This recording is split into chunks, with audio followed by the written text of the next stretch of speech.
ชื่นใจหน่อยนะคะ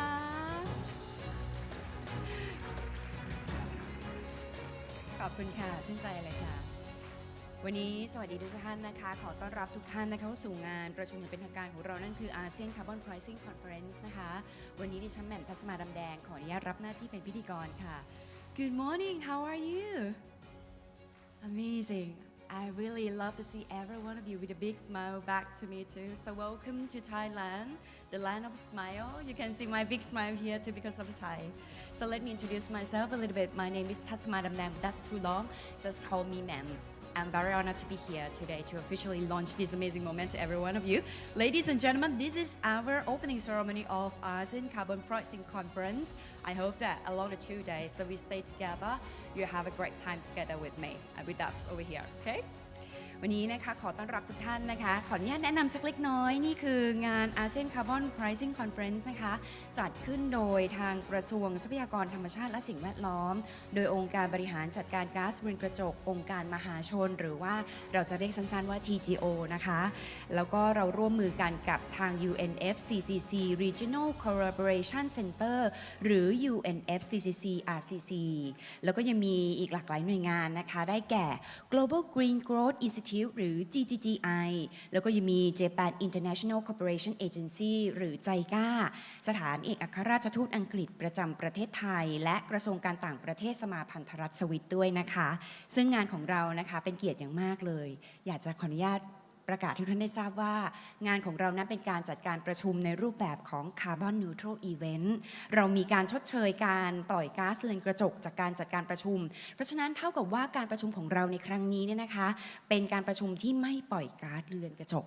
นะคะ Ladies and gentlemen, this conference is hosted by Ministry of Natural Resources and Environment of Thailand together with many bureaus over here including Thailand Greenhouse Gas Management Organizations, or we call TGO, UNFCCC Regional Collaboration Center, or UNFCCC RCC, Global Green Growth Institute, or GGGI, Japan International Cooperation Agency, or JICA, British Embassy Bangkok, and the Embassy of Switzerland to Thailand. A big round of applause for all the co-hosts and partners. Thank you very much for your great support as always. And of course, it's our greatest honor, ladies and gentlemen, to announce that this conference is a carbon neutral event with the carbon offset as well. And it's our pride as well over here in Thailand to organize this conference for the first time here. So let's start, ladies and gentlemen. ขออนุญาตเริ่มเลยนะคะลำดับแรกค่ะขอเรียนเชิญท่านจตุพรบุรุษพัฒน์ปลัดกระทรวงทรัพยากรธรรมชาติและสิ่งแวดล้อมให้เกียรติต้อนรับทุกท่านค่ะ Big round of applause to welcome Mr. จตุพรบุรุษพัฒน์ the Permanent Secretary of Ministry of Natural Resources and Environment of Thailand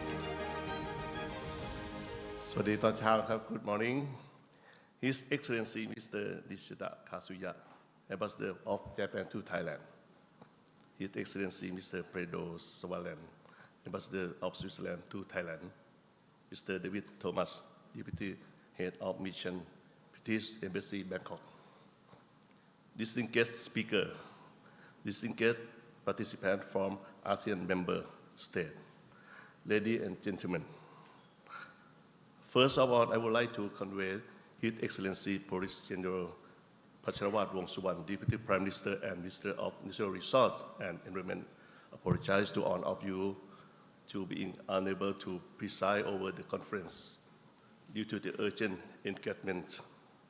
I also would like to convey his sincere gratitude and thanks to Japan, Switzerland, UK, UNFCCC, and GGGI for providing support and also welcome on ASEAN member states to this event. It is undeniable that Earth is in the midst of climate emergencies. We need to take urgent action for Thailand. We have taken concrete action to underscore our commitment, such as setting up the Department of Climate Change and Environment and formulating the Climate Change Acts.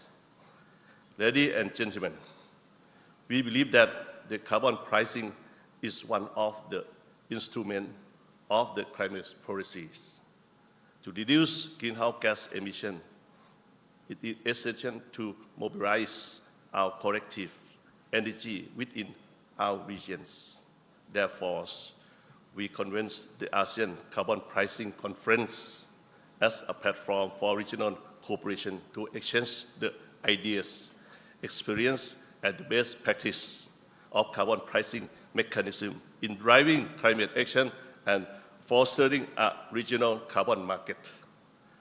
I would like to emphasize that our shared mission to preserve this planet for the benefits of our generation and future generations. Our crisis cannot be resolved alone. It is necessary to bring on the efforts of every sector working hand in hand for the betterment of our planet and the prosperity of all. I wish the ASEAN Carbon Pricing Conference every success and all of you present in Bangkok. Thank you. ขอบคุณครับ ขอบพระคุณค่ะ ขอบพระคุณท่านจตุพร บุรุษพัฒน์นะคะท่านปลัดกระทรวงทรัพยากรธรรมชาติและสิ่งแวดล้อมค่ะ I'd like to say that thank you so much for such a really warm welcome speech from Mr. จตุพร บุรุษพัฒน์นะคะลำดับถัดไปค่ะขอเรียนเชิญท่านนาชิดะ คาซุยะ ท่านเอกอัครราชทูตญี่ปุ่นประจำประเทศไทยเกียรติขึ้นกล่าวต้อนรับทุกท่านอย่างเป็นทางการค่ะ Ladies and gentlemen, please join me in welcoming His Excellency Mr. Nachida Kazuya, Japan Ambassador to Thailand.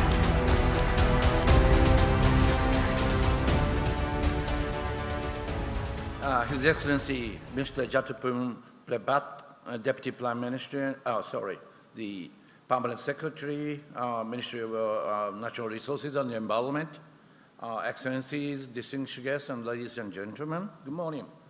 First of all, on behalf of the Government of Japan, I'd like to thank the Ministry of Natural Resources and the Environment for giving us, along with the JICA, the opportunity to jointly host this conference today. This year marks the 50th anniversary of ASEAN-Japan friendship relations.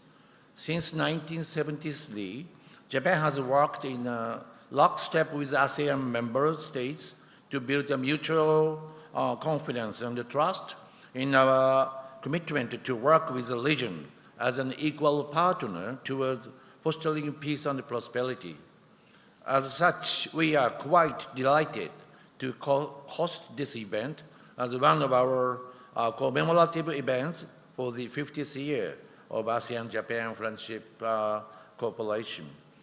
Japan has been an ardent supporter of ASEAN unity and centrality, providing ASEAN with the technical cooperation and ODA, along with private investment for many years. Since the establishment of Thailand Greenhouse Gas Management Organization, or TGO, JICA has continuously supported the organization in enhancing its capacity to promote climate change mitigation in Thailand at the national as well as the regional level.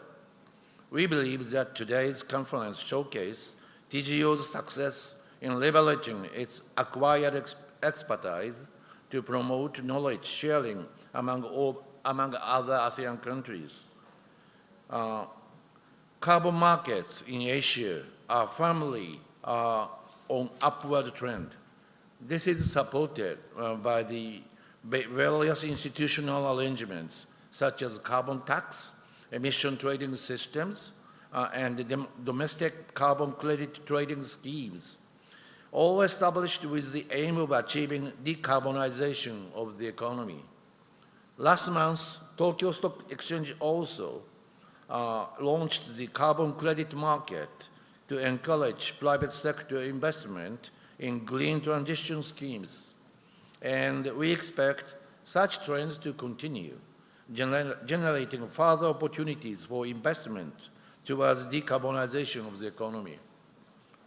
Moreover, we cannot underestimate the importance of capacity building for countries in our aim to build high-integrity carbon markets, including the joint crediting mechanism and the provision of Article 6.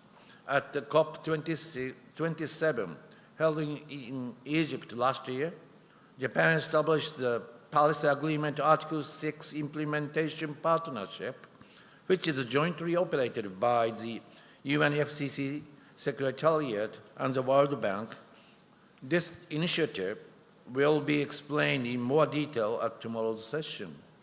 Finally, let me conclude by thanking of the Ministry of Natural Resources and Environment and TGO once again for their hard work in preparing this conference. We hope that this event will enable sharing of knowledge and experiences regarding carbon markets, as well as to enhance networking with relevant stakeholders. Thank you so much. ขอบคุณครับ ขอบพระคุณค่ะ Thank you very much once again, Your Excellency. ลำดับถัดไปค่ะขอเรียนเชิญท่านเปโดร ทรอเลนนะคะท่านเป็นเอกอัครราชทูตสมาพันธรัฐสวิสประจำประเทศไทยค่ะ Ladies and gentlemen, please join me in welcoming His Excellency Mr. Pedro Truellen, Switzerland, Ambassador to Thailand, up on the stage. A big round of applause, please.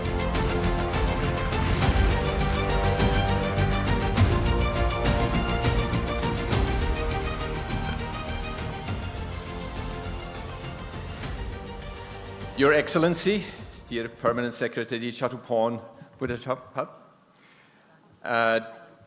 dear fellow ambassadors, dear speakers, distinguished guests, ladies and gentlemen, allow me to begin by extending my sincere gratitude for the invitation to deliver opening remarks at today's ASEAN Carbon Pricing Conference. It is a pleasure and an honor to be part of this important event. Switzerland has proudly been a sectoral dialogue partner of ASEAN since 2016. We are now in the second phase of the technical cooperation, which began in 2022, and which includes the crucial aspects of climate change and sustainability, disaster risk management, and disaster prevention. We all know that global warming is a pressing challenge which demands our immediate and a collective action on many different levels. Today's conference, therefore, is a timely and vital platform to discuss areas of concrete action within the framework of our Swiss-ASEAN collaboration. The 2015 Paris Agreement, ratified by 196 countries, it's good to remind us of that, including both Switzerland and Thailand, of course, remains a pivotal framework aimed at limiting global warming to well below 2 degrees Celsius. That's what we agreed upon 8 years ago. But ladies and gentlemen, below 2 degrees, this is an aim of a global and a yearly average temperature we are talking about here. Allow me to inform you that last month, October, was not only the hottest month on record in a city like Lugano in Switzerland. Regional differences can be enormous. October was 2.8 degrees Celsius above the average, the long-term average and the norm in Lugano. So when we're talking about the global average, including oceans, tropical areas and the north, this doesn't mean that certain areas will not be affected much more than others way before we are reaching the 2 degrees Celsius average increase of temperature. Article 6.2 of the agreement enables countries to trade emission reductions and removals through bilateral agreements. Switzerland, with its ambitious carbon reduction targets, has taken the global lead in pioneering Article 6 by signing 11 bilateral agreements already, including the one we concluded with Thailand 1 year ago in June 22. Thailand is our sole partner in Asia so far, but we are confident that there will be more in the near future. By implementing that bilateral agreement, Thailand, as our partner country, benefits, first, from investments in clean technologies, second, from an acceleration of its low-carbon development, and three, via the creation of jobs in future-oriented industries. This cooperation under Article 6 focuses exclusively on areas where our partner countries, in this case Thailand, go beyond their carbon reduction goals targets. This means that Switzerland's financial support exclusively targets innovative and emission-saving projects in Thailand that would otherwise not be implemented. This is an important point. The CLIC Foundation, a Swiss private entity, is one of the main actors tasked to implement the Thai-Swiss bilateral agreement under Article 6 cooperation. The Foundation's General Manager for Southeast Asia, Ms. Vicky Janssens, here in the room with us today, looks forward to sharing more details and her valuable expertise during a dedicated presentation tomorrow. Our first project under the Swiss-Thai collaboration is the Bangkok e-bus program. As we speak, it has already brought 2,000 e-buses on the streets of Bangkok, replacing older fossil fuel-powered buses. And in that regard, Thailand not only profits by bringing down emissions, because with the efficiency gain already, 30% of the emissions are reduced per bus, but also by the reduction of PM2.5 dust, of course, less noise, etc. So e-buses are really the way to go, and here we go. We are proud of the success of this pioneer project. It was the first of its kind, implemented together with our partner Energy Absolute. It is the first ever project realized in Asia under Article 6 of the Paris Agreement. That project clearly demonstrates the impact and the potential of bilateral cooperation under Article 6. Ladies and gentlemen, last week, in his speech to a gathering of Thai business leaders, His Excellency Prime Minister Srettha Thavisin expressed a position which I consider of fundamental importance in today's context. He said that his government sees sustainability not as a burden, but as an opportunity for the Thai economy on its journey towards becoming a leading innovation-based commercial and logistical hub in this region, end of quote. Our cooperation under Article 6 of the Paris Agreement embodies this forward-looking stance. It is a wonderful opportunity to make swift and tangible progress towards a more sustainable and innovative economy. Ladies and gentlemen, the momentum with regard to implementing projects under Article 6 in Asia is very dynamic. Many countries are currently preparing to implement projects in this framework. Singapore, Japan, South Korea aspire countries. Vietnam, Indonesia, Cambodia, India, Mongolia, Sri Lanka as host countries, to name just a few. Switzerland is committed to support and financially contribute to many more projects across various sectors, including renewable energy, energy efficiency, green cooling, waste management, sustainable cement, and so on. I'm pleased to say that our second project in Asia, focusing on innovative sustainable rice farming in Thailand, is already underway. Agriculture is the second largest contributor to Thailand's greenhouse gas emissions, and almost 50% of all agricultural emissions stem from methane released in the process of rice cultivation. So with a large rice producer like Thailand, this is really a place you can reach a lot of emissions reduction to bend that curve.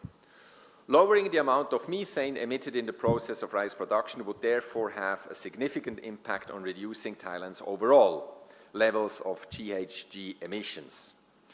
This initiative promotes the use of technology which enables rice farmers to save large amounts of water while producing the same yields and reducing methane emissions by almost 50%.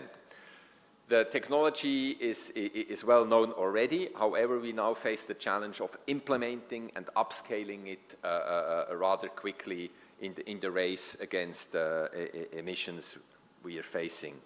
We are eager to kickstart this project with the arrival of the dry season, pending approval from the Department of Climate Change and Environment of Thailand. Otherwise, everything is settled already there.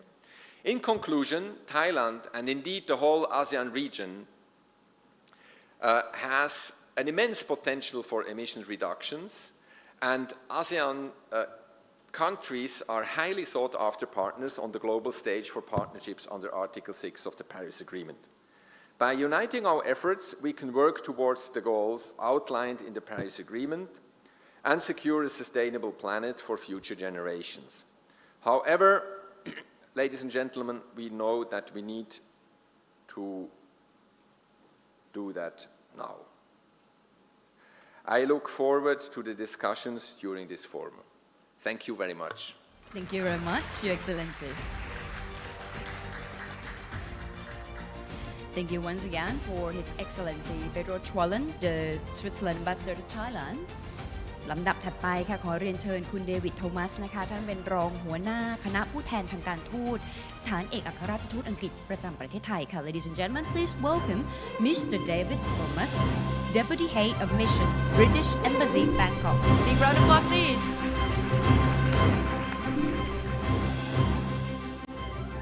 Excellencies, Permanent Secretary Teshupon Budapat, Ambassador to Japan, Kazuya, Ambassador Zwalan, Switzerland, distinguished guests, good morning on behalf of the British Embassy. It's an absolute pleasure to extend a warm welcome to all of our guests from across the ASEAN region and beyond to the ASEAN Pricing Conference, organised by the Ministry of Natural Resources and Environment.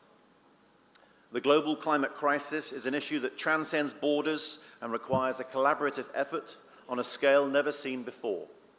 ASEAN countries are not immune to the impacts, of course, of climate change, and addressing this challenge is important to the prosperity and well-being of our nations.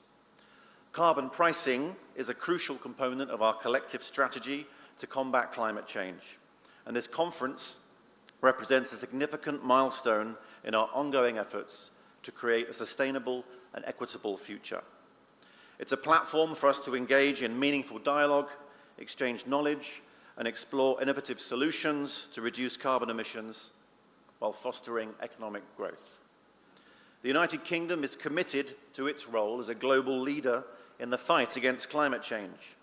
We remain committed to delivering on net zero at home and to driving forward progress internationally to keep 1.5 within reach in this critical decade. That's why we've committed to becoming the first net zero aligned financial centre in the world. At the G20, our Prime Minister also announced that the UK will provide $2 billion to the Green Climate Fund. This is the biggest single funding commitment the UK has made to help the world tackle the climate crisis to date.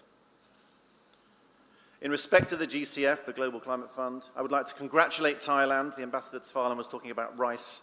I'd like to congratulate Thailand and the GIZ on the recent GCF project, Thai Rice Strengthening Climate Smart Rice Farming Project. This will save more than 12 million tonnes of CO2 equivalent. We remain on track as well to deliver 11.6 billion of our international climate finance by 25-26, including to support the most vulnerable who are experiencing the worst impacts of climate change. On the topic of this workshop, we know that carbon pricing will allow more cost-effective abatement, unlock climate ambition, and the opportunity to leverage finance and co-benefits. And in the long term, the UK aims to support global markets that will enable trade in compliance and voluntary credits with high environmental integrity. Our National Green Finance Strategy initiative outlines the commitments that will make these climate ambitions a reality. The UK strongly supports carbon pricing initiatives globally through programming, policy, and effective partnerships. A few examples include the 1.5 billion Lowering Emissions by Accelerating Forest Finance Coalition, better known as LEAF, the Transformative Carbon Asset Facility, and support for the World Bank's Partnership for Market Implementation. In Southeast Asia, we're designing programs and activities, including through the UK Partnership for Accelerating Climate Transition, otherwise known as UK Pact, that can bring in policy expertise and foster knowledge exchange to build the carbon market ecosystem. We also have ongoing carbon and green finance dialogues with several countries across the region, working with key partners, including multilateral development institutions, other donors, and key knowledge institutions. We intend to deliver on the carbon pricing objectives of our regional green finance strategy. The British Embassy Bangkok is honoured to co-host this important event in the heart of Thailand. We strongly believe that by working together and sharing our experiences, we can chart a path towards a low-carbon, resilient future, which will benefit all of our economies and environments. I'd like to express my gratitude to the organisers, speakers, and all participants to this event. Thank you, and I look forward to the productive discussions ahead. Khop kun kap. ขอบคุณค่ะ Thank you very much ค่ะ Mr. Thomas please remain on the stage please remain on the stage with us as we are going to take the group photo together. All right, thank you. This is the warm welcome speech from British Embassy Bangkok. And right now, let's take a group photo together. So firstly, may I invite ขออนุญาตเรียนเชิญท่านจตุพรบุรุษพัฒน์นะคะปลัดกระทรวงทรัพยากรธรรมชาติและสิ่งแวดล้อมค่ะ Big round of applause to welcome Mr. จตุพรบุรุษพัฒน์ the Permanent Secretary, Ministry of Natural Resources of Environment of Thailand over here. May I invite His Excellency Mr. Nachida Kazuya, Japan Ambassador to Thailand, His Excellency Mr. Pedro Truallen, Switzerland Ambassador to Thailand และขออนุญาตเรียนเชิญท่านผู้บริหารหน่วยงานผู้ให้การสนับสนุนและหน่วยงานร่วมจัดทุกท่านเลยนะคะเรียนเชิญค่ะ May I invite all the co-hosts and partners to join us aboard the stage for the first group section นะคะสำหรับการถ่ายภาพร่วมกันนะคะในช็อตแรกนะคะขออนุญาตเรียนเชิญนะคะท่านผู้ร่วมจัดทุกท่านเลยนะคะได้แก่กระทรวงทรัพยากรธรรมชาติและสิ่งแวดล้อมองค์การบริหารจัดการก๊าซเรือนกระจกองค์การมหาชนหรือ TGO กรมการเปลี่ยนแปลงสภาพภูมิอากาศนะคะแล้วก็ยังมี UNFCCC RCC นะคะมี GGGI ค่ะแล้วก็ยังมีทันใจกล้านะคะสถานเอกอัครราชทูตอังกฤษประจำประเทศไทยและกระทรวงการต่างประเทศสมาพันธรัฐสวิตด้วยนะคะ Thank you very much once again for our co-hosts and partners. They are all joining us on the first group photo section upon the stage, including the Ministry of Natural Resources and Environment of Thailand, together with Department of Climate Change and Environment, Thailand Greenhouse Gas Management Organization or TGO, UNFCCC, RCC, GGGI, JICA, British Embassy Bangkok, and the Embassy of Switzerland to Thailand.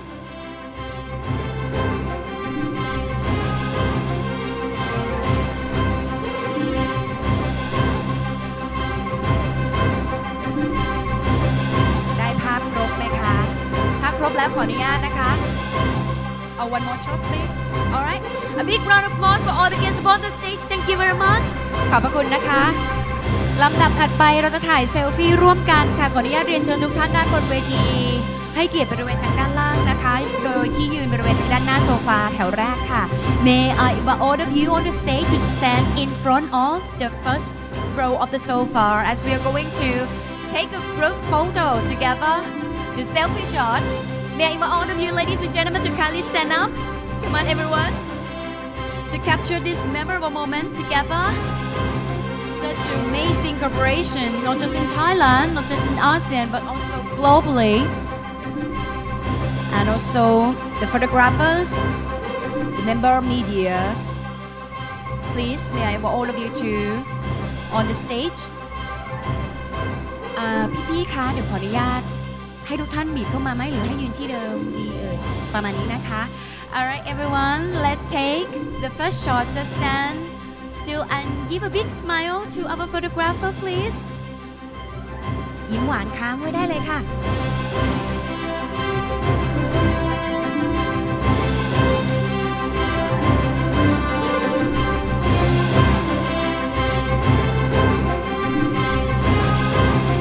เดี๋ยวขออนุญาตอีก1ช็อตนะคะเป็นกดไลค์นะคะ thumbs up please and big smile do not forget to give us a big smile ยิ้มหวานค้างไว้ได้เลยนะคะโอเคนะคะถ้าช่างภาพโอเคให้สัญญาณได้เลยนะคะ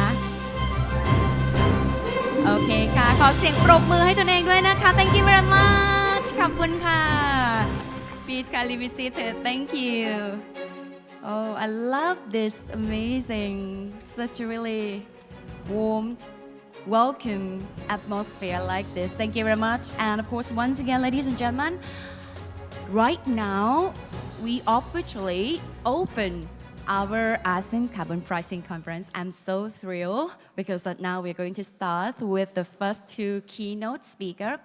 As we are preparing for the stage to be ready, I would like to introduce a little bit to for every one of you to know more about our first keynote speaker.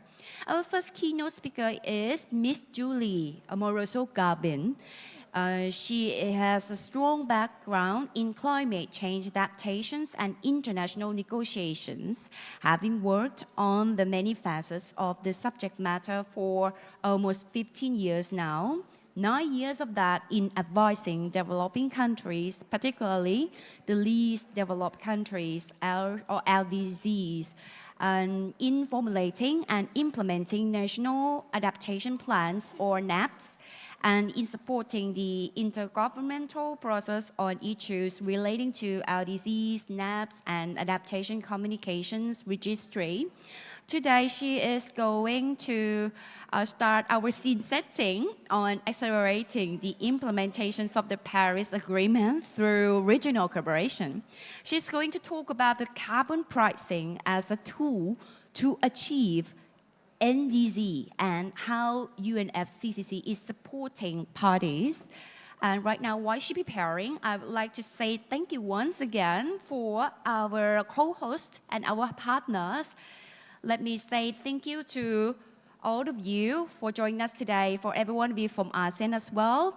And of course, thank you for Ministry of Natural Resources and Environment of Thailand. And thank you for Thailand Greenhouse Gas Management Organization, the TGO, Department of Climate Change and Environment, which is our new department over here in Thailand to deal with the climate actions awareness over here in Thailand. And together with UNFCCC, RCC, GDGI, and JICA, British Embassy Bangkok, and the Embassy of Switzerland to Thailand. All right, now our speaker is ready. Ladies and gentlemen, a big round of applause to welcome Miss Julie Amoroso Garbin.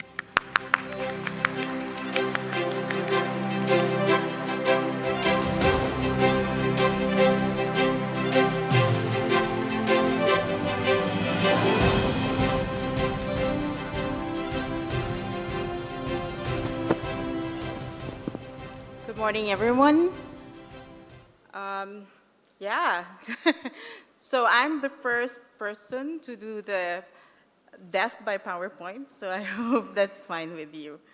So I'm here to speak about the Regional Collaboration Center, the UNFCCC Collaboration Center, and what our role is in terms of this carbon pricing conference.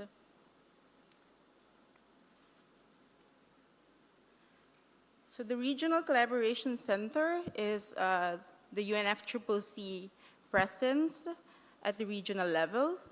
And at the moment, we have 6 regional collaboration centers across the globe who are tasked to support countries in implementing the different work streams under the Paris Agreement. So as you can see in this slide, we have 6 collaboration centers, one in Caribbean, one in Caribbean, which is based in St. George, Grenada, and one in covering RCC MENA and South Asia, which is based in Dubai, and one covering the Latin America, which is based in the city of Panama, and one in covering the West Africa and Central Africa, which is based in Lomé, Togo, and one in covering the East Africa and South African region, which is based in Kampala, Uganda. And last but not the least is the RCC Asia Pacific, which is based here in Bangkok and covers the Asia Pacific region.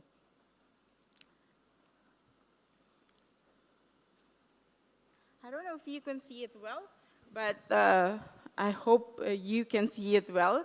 So the Regional Collaboration Centers in Asia Pacific is established in 2015 by UNFCCC and hosted by the Institute for Global Environmental Strategies, or IGES.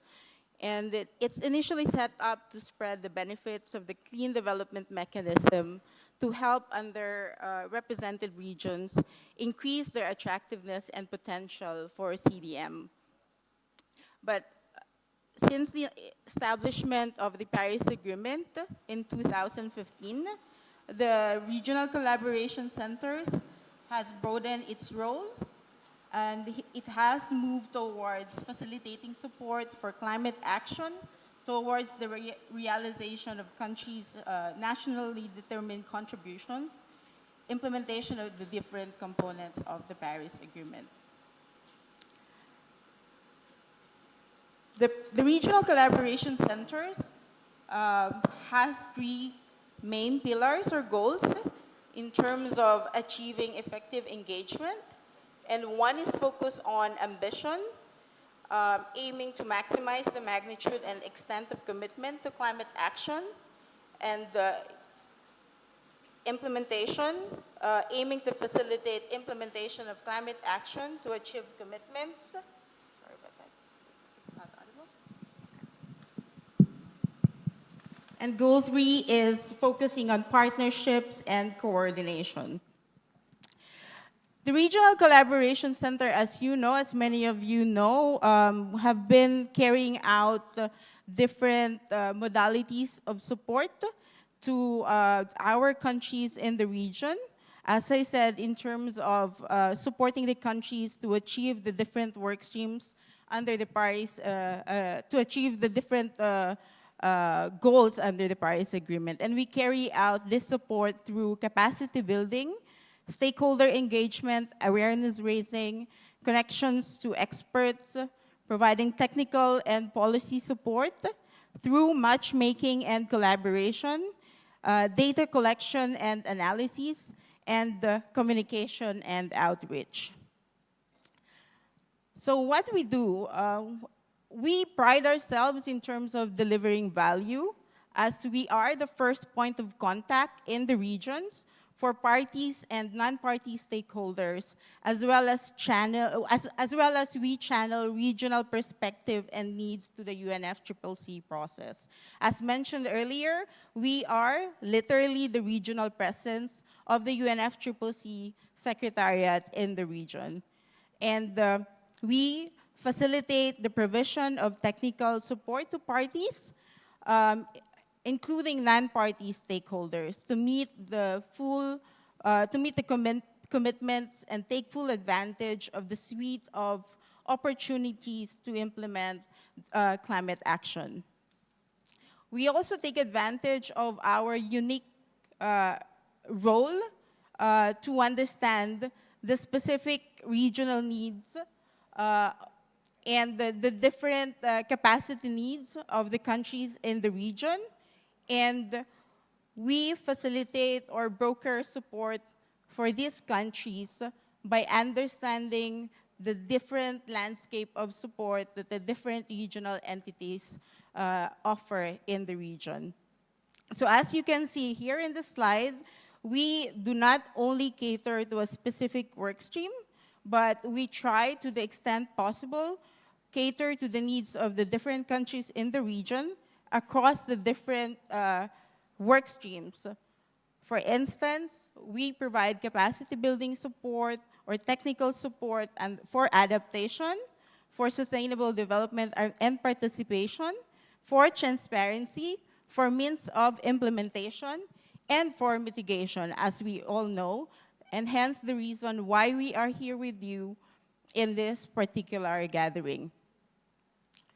So under the mitigation work program, we have the Collaborative Instruments for Ambitious Climate Action, which is the SIACA initiative. And the reason why I stand before you here is because the Regional Collaboration Center of the UNFCCC is the key instrument to implement the initiative. And later, I think later this afternoon or tomorrow, my colleague Jens Rodzinski will provide more details in terms of the SIACA initiative, but let me just give you a brief snapshot in terms of what it is about. So the objectives of the SIACA initiative is to assist parties in the development of the carbon pricing approaches for implementing their NDCs, or the Nationally Determined Contributions, under the Paris Agreement, and foster regional collaboration. And I think the speakers at the opening ceremony earlier already talked about why we are all here and have mentioned explicitly the objective of looking at regional collaboration for carbon pricing instruments. So just very briefly, when we say to assist parties, we provide training or capacity building exercises to enhance the capacity of developing country parties to implement this agreement, delivered through consultations, studies, and trainings. So the SIACA initiative has a very clear goal of assisting or developing carbon pricing approaches. And this also recognizes the important role of providing incentives for emission reduction activities, including tools such as domestic policies and carbon pricing. And as mentioned, its delivery is through the UNFCCC Regional Collaboration Center, which, as you know, has 6 locations at the moment across the globe. Specifically for Asia, the coverage of the SIACA initiative is mostly with the ASEAN member states and Pakistan. So just going back briefly in terms of the RCC collaboration for the Asia Pacific, we have a geographical coverage, and you may find your countries here. Overall, this may be around 30 to 40 countries that we cater to. And as mentioned, we provide the suite of support under the Paris Agreement. And just to quickly mention that we carry out all our activities through establishing or engaging with regional partners. And as you may see here, we engage with governments, with NGOs and regional initiatives, with development partners, with UN agencies, and corporate stakeholders and associations. And just very briefly, to announce that we will be at the Asia Pacific Climate Week, and this is happening next week at Johor Bahru, Malaysia. And if any one of you will be there to join the many events that are being organized under the Asia Pacific Climate Week, feel free to approach us. I know that there will be a REDICAP and Article 6 training that's scheduled for next week, and some of you may have already been registered to participate. And of course, just to keep in touch with you guys, if you can subscribe to our newsletter so that you be updated of the different work and opportunities that we keep tabs in the region. So I would invite you to please join our newsletter. And with that, thank you very much for the opportunity to speak in front of you, and I look forward to engaging with you within the next 2 days. ขอบคุณค่ะ Thank you ค่ะ Ms. Julie. Thank you very much for sharing your insight about carbon pricing as a tool to achieve NDC and how UNFCCC is supporting parties. So ladies and gentlemen, as I mentioned earlier, that our Thailand just established a new department that is called Department of Climate Change and Environment under Ministry of Natural Resources and Environment of Thailand. And this department is also the co-host of this conference. So it's our greatest honor to welcome our next keynote speaker, Kun Pawit Kesawawong, the Deputy Director General Department of Climate Change and Environment. So let me tell you a little bit about his resume. Mr. Pawit has been working at the Ministry of Natural Resources and Environment since the establishment of the ministry in 2002. He previously held important posts including the Director of Foreign Affairs Division and International Environment Specialist at Office of the Permanent Secretary of Ministry of Natural Resources and Environment. And today is going to talk about Thailand's establishment of the Department of Climate Change and Environment, Ministry of Natural Resources and Environment of Thailand. So once again, big round of applause to welcome Kun Pawit ค่ะ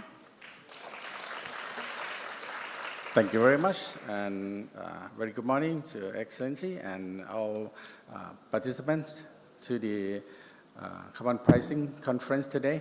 And it is my great pleasure to be here to introduce the newest department in Thailand, so-called Department of Climate Change and Environment. The name is long as our responsibility.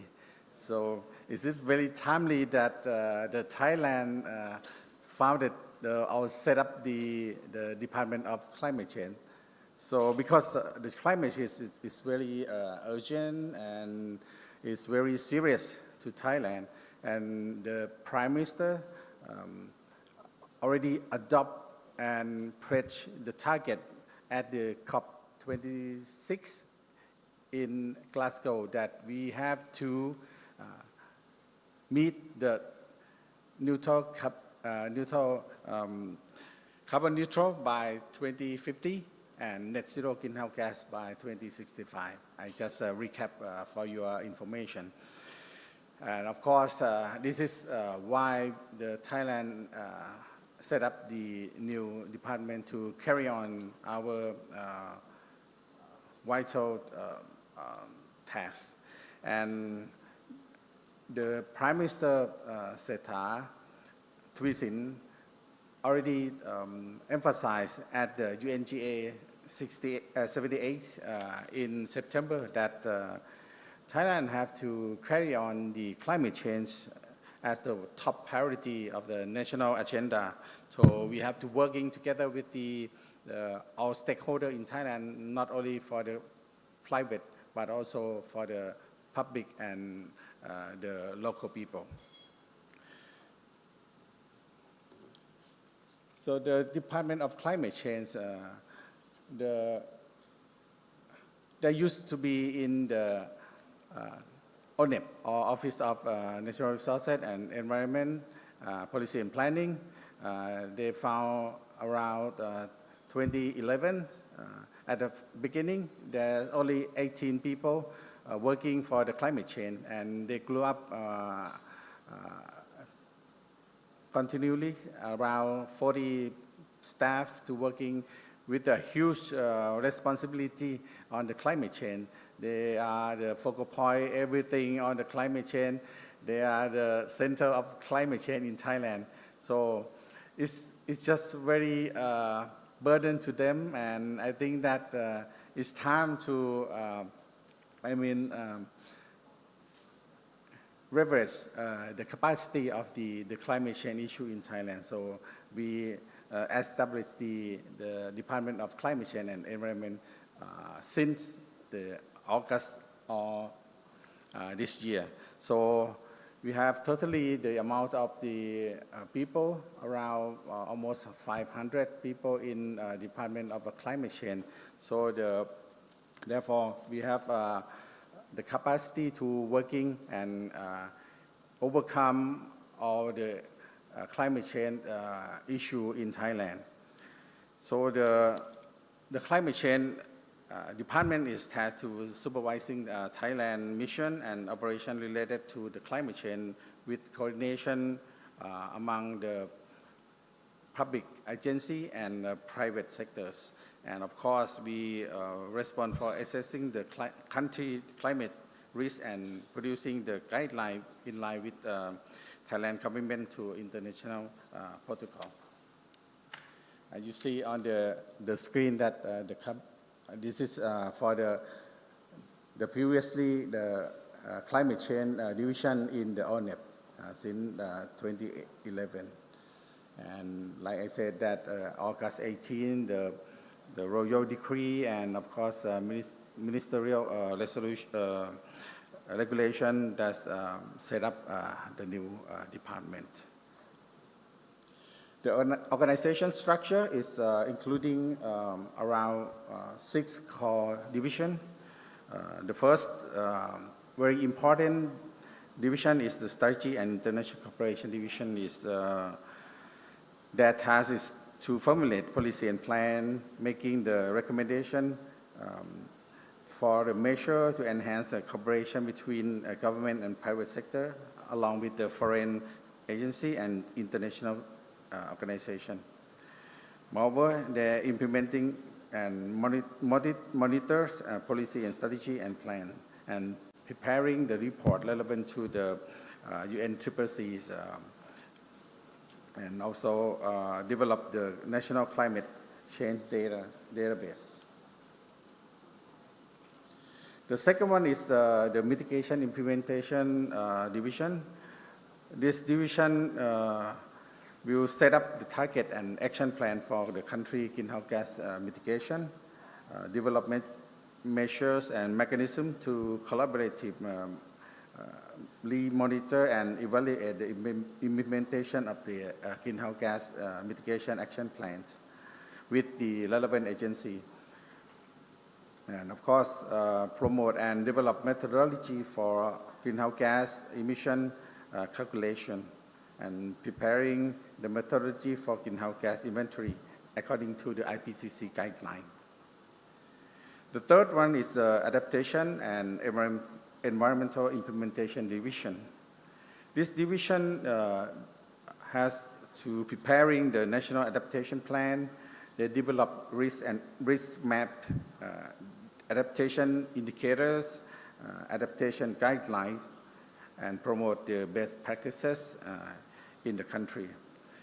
Also building up the climate change resilience for each sectors and subnational level, and create the awareness and about the climate change in Thailand, and also create the data information and public relations. The fourth one is the Climate Change and Environment Participation Promotion Division. They're focusing on the promote the public participation and awareness. They strengthen network of the private and independent organization, youth, academia, environmental volunteers, and the local community. Of course, they're enhancing the climate change community to have the capability for the climate resilience in Thailand. Last but not least is they promote the sustainable consumption and production. Lastly is the Center for Climate Change and Environmental Research. They're conducting the research. They develop the research network database with domestically and internationally. And you can see that it's a variety of the responsibility for the Department of Climate Change, because at the beginning, like I said, that the climate change division from the ONEP just only the narrow scope of the climate change. But with the combination of the Department of Environmental Quality Promotion, we have the broad responsibility. So we ensure that the climate change issue in Thailand will can carry out very effectively.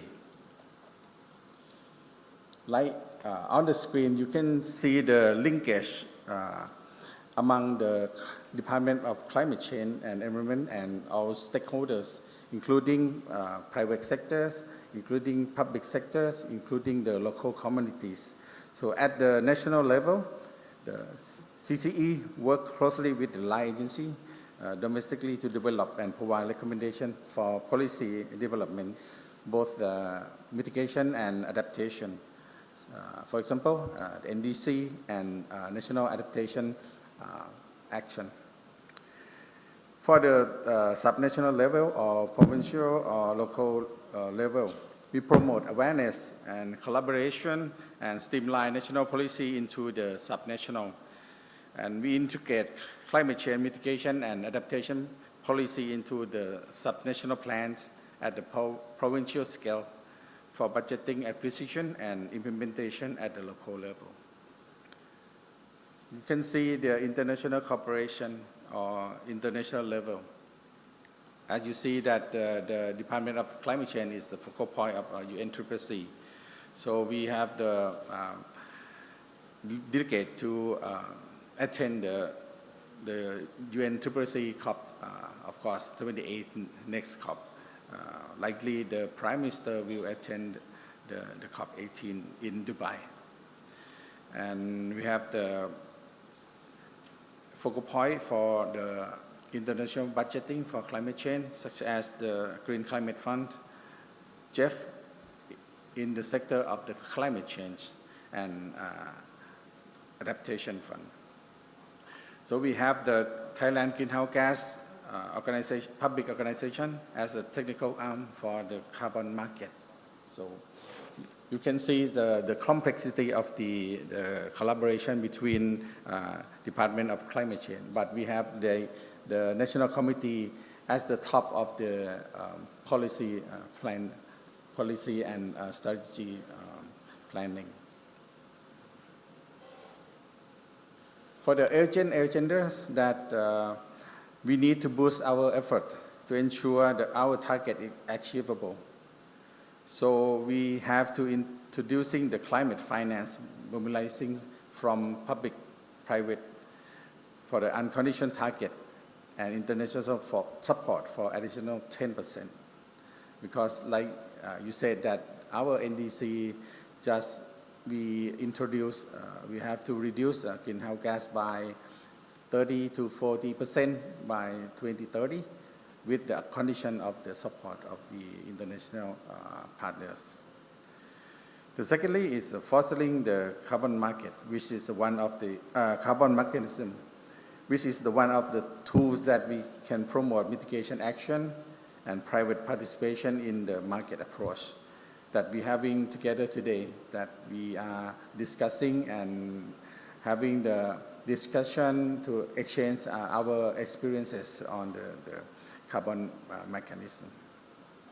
And we need to speed up the process of climate change acts, like my permanent secretary just mentioned in his statement earlier, to ensure that all stakeholders report their greenhouse gas emission, and carbon pricing is the key topic that including in the climate change acts as well.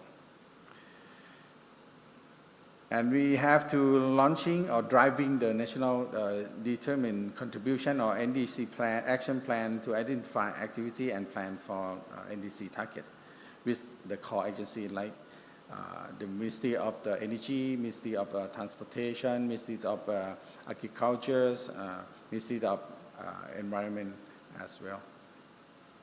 And we're driving and engage with the relevant agencies and local administration to apply the national adaptation plans in 6 sectors, including the health, human settlement, tourism, natural resource and management, and water management, and the agriculture sector. That's the Excellency just mentioned for the rice NAMA. And we have to continue strengthen our collaboration both domestically and internationally. Last but not least, we need to tracking the MRV and our NDC to follow up our implementation and our results. So I think that this is very important or very essential that we have to working together, and Department of Climate Change and Environment looking forward to working with all stakeholders, with the ASEAN member states, and we are to overcome the climate change impact in the future. Thank you very much. ขอบคุณครับ ขอบคุณค่ะ ขอบคุณคุณประวิตรนะคะ Ladies and gentlemen, this is Mr. ประวิตร เกษาววงศ์นะคะ He is the Deputy Director General from Department of Climate Change and Environment. So thank you very much for sharing with us to see all the mission, the vision of Department of Climate Change and Environment. So we already see what Thailand trying to do, trying to drive our country into the better cooperation with all the globally as well. And ladies and gentlemen, after this we are going to take a break a little bit, but before that I would like to announce a housekeeping note for every one of you for two things. The first thing is that all the presentation slides and all the photos in this conference we are going to upload on the link for every one of you. But after our conference along the 2 days already finished, okay? So if you like to, I would like to let all of you to scan the QR code to get to the link, so you can find the QR code at the registration outside, okay? If I recommend every one of you to just take a photo of the QR code first, because if you scan right now, you will not see anything over there, because we are going to upload later. Okay, thank you. That is one thing. The other thing is that you see this. Any one of you haven't got this? You know that it's really so special about our conference, as we are really proud to present to you this one. I love this one. This is the badge holder with the, do you know that this is the USB? Yeah, you don't know that, right? Any one of you haven't got that? Please kindly register at our registration desk and you will get this one, okay? It's this USB. It means that you can use this as the first one to charge your mobile phone, because it's the like Type-C charger, and transfer any data on your like mobile, or yeah, you can find that. Yeah, over here. Yeah, that's right. So if you have got it, please register at the registration and get this, okay? So let's take a break for 30 minutes and then let's come back again, because we have one more panel discussion before lunch. Thank you. Enjoy your break.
แขกผู้เกียรติทุกท่านคะเดี๋ยวเราจะเริ่มเซสชั่นถัดไปนะคะเรียนเชิญทุกท่านให้เกียรตินั่งภายในห้องประชุมสยามฮอลล์ได้เลยค่ะ Attention please, attention ladies and gentlemen. Now we are going to start our first panel discussion in Siam Hall. So may I invite all of you to kindly be seated and please feel free to bring your coffee break inside as now we are going to start our panel discussion. Thank you. ตอนนี้ขอเรียนเชิญทุกท่านภายในห้องประชุมได้เลยนะคะเดี๋ยวเราจะเริ่มเซสชันถัดไปแล้วค่ะขอบพระคุณค่ะ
Ladies and gentlemen.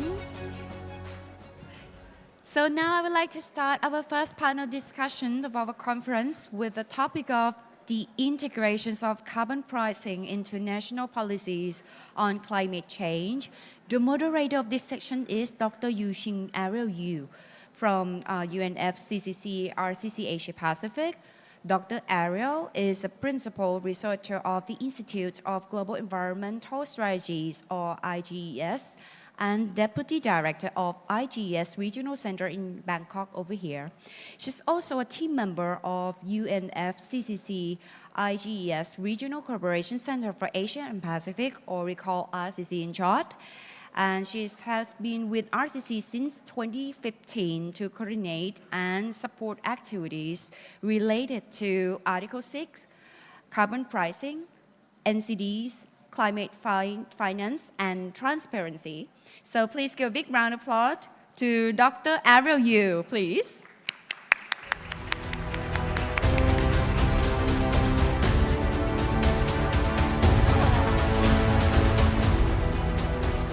Thank you so much, Kwame, for your very nice introduction. So as Kwame introduced that I'm a team member of RCC Asia Pacific. So it's my great pleasure to be the moderator of the session. So as you probably already aware that the carbon pricing has gained a lot of popularity since in the past 20 years. In this year, there will be a total of 73 carbon pricing instruments covering 23% of the global GHG emissions. So in ASEAN region, the member states are developing carbon pricing in different forms at a different pace. Today, we are very honored to have three distinguished country representatives to share their country experience with us. Without further ado, I would first like to invite my fellow speakers to the stage. They are Mr. Muhammad Rizwan bin Ali, the Senior Assistant Secretary, Climate Change Division, Ministry of Natural Resources, Environment and Climate Change, Malaysia. So Rizwan, please come to the stage. And the second speaker is Ms. Zhi Hui Tang, the Senior Director, Industry Division, Ministry of Trade and Industry of Singapore. And then the third speaker is Ms. Nalirat Pemani, Director of Strategy and International Cooperation Division, Department of Climate Change and Environment, Thailand. So please, the speakers, please come to the stage and sit with me.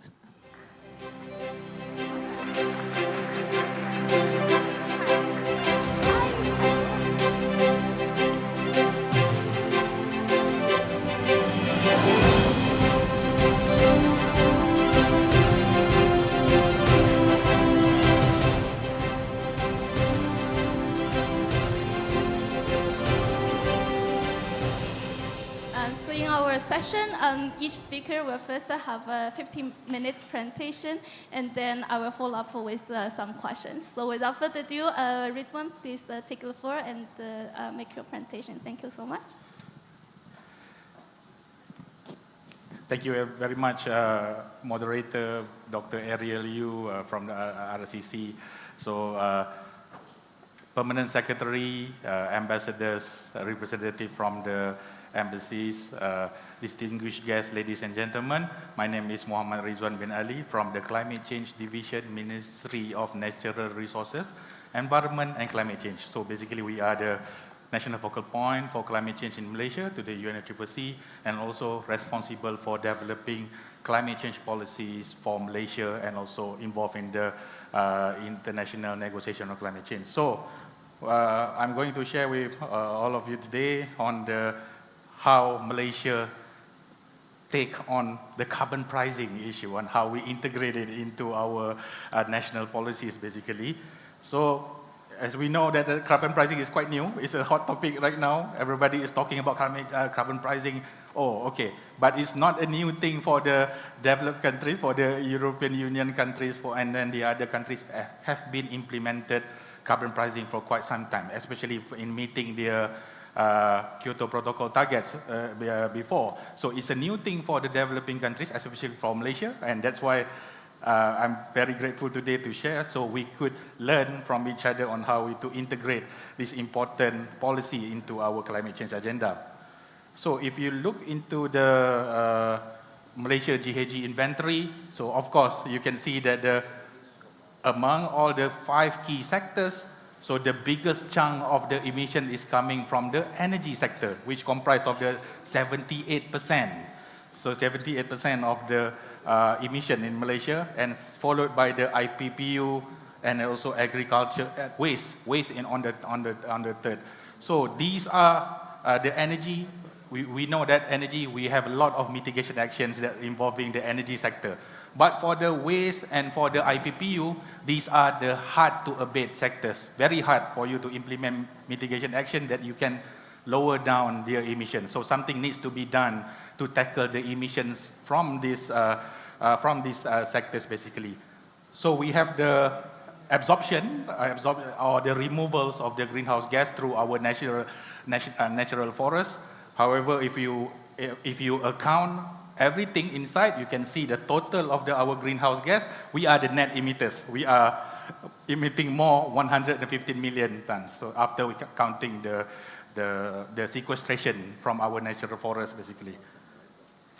Okay, our NDC. So Malaysia in 2021, Malaysia already updated our NDC. Basically, the target is now fully unconditional, meaning that Malaysia will implement to achieve the emission reduction, economy-wide carbon intensity reduction, 45% in 2030, based in the 2005 levels.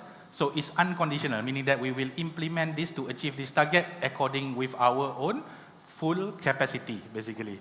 And then this is more ambitious than the previous NDC, where we have account all the 7 greenhouse gases, and then it is more 10% increase of the 10% increase, and then to implement actions to achieve this target, Malaysia will implement now developing the NDC roadmap and action plan. So this roadmap and action plan basically to line out what are the key actions that we need to implement in order to achieve this target, basically.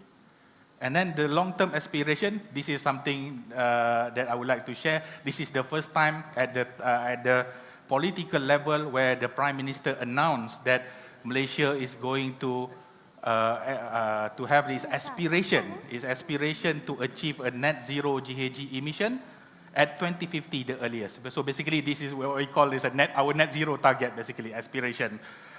So with this, if you look at the screen, in the speech, Prime Minister also highlighted the key important role of the private sector. So private sector will be a key implementer in order to support Malaysia to achieve this aspiration, basically. So this highlights the important role of the private sector.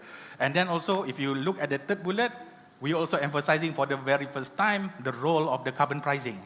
How the carbon pricing will help Malaysia in order to achieve this net zero aspiration, basically. And to enable this, we will develop our own document, long-term low-emission development strategy, or the LTLETs. I think the other countries also developing their own LTLETs in order to see whether they could achieve their own aspiration, net zero, transition towards the low-carbon economies in the 2050 or not, something like that. And then these are among the key policies. We have the economy-wide policy. Of course, our NDC and our net zero aspiration is one of the economy-wide policy. We have our national policy on climate change, and then we have our national development agenda, the 12th national plan, the national physical plan. And then on the right side is this very specific sectoral-based policies. From the energy sector, the latest one, we have the NEDR, or the National Energy Transition Roadmap, where we highlighted some of the key important projects on energy that we're going to implement, on the renewable energy, on the hydrogen, and the others. On the transportation, so we have the low carbon mobility blueprint, and agriculture, the National Agro-Food Policy. So meaning that, what I'm trying to say that, at the sectoral level, each of the key sector, they already developing or integrating climate change into their policies. They already planning their actions on how they're going to lower their emission for each of the key sectors, basically. And then on the carbon markets, basically the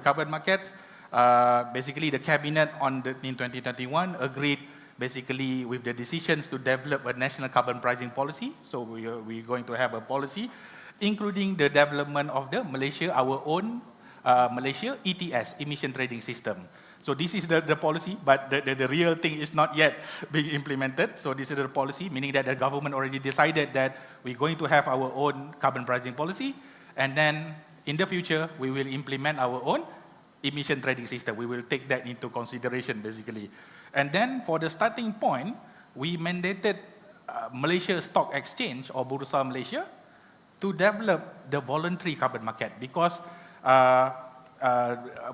carbon market in Malaysia, the ecosystem, although we have involved in the clean development mechanism before, however, the carbon market currently is at the very nascent stage. It's a very early stage.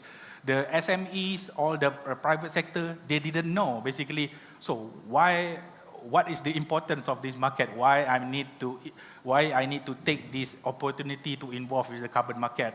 So and then they didn't see what are the importance of this carbon market basically. So we mandated Bursa Malaysia in order to develop a trading platform in order to spur the domestic with the voluntary carbon market, at least to develop the voluntary carbon market projects at the domestic level basically.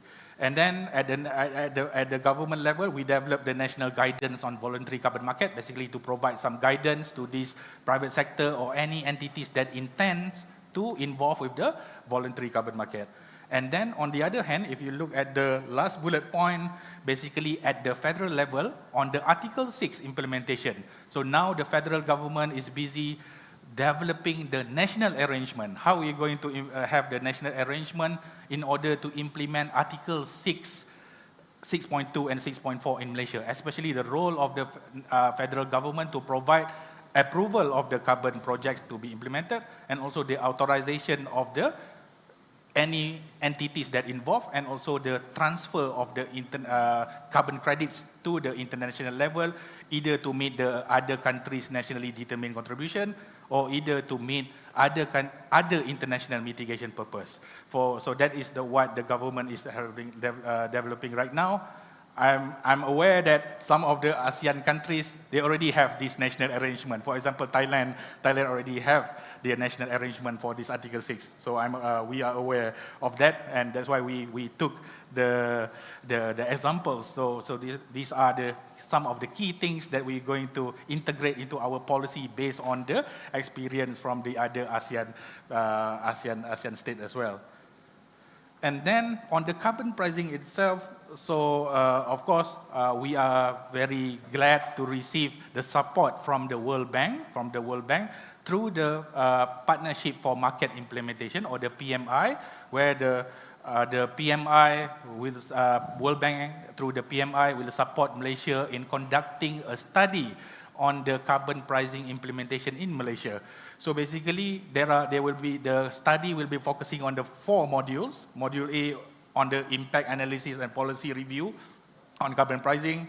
And then National B is the National Measurement Reporting and Verification, the MRV, and also the registry development on the carbon pricing.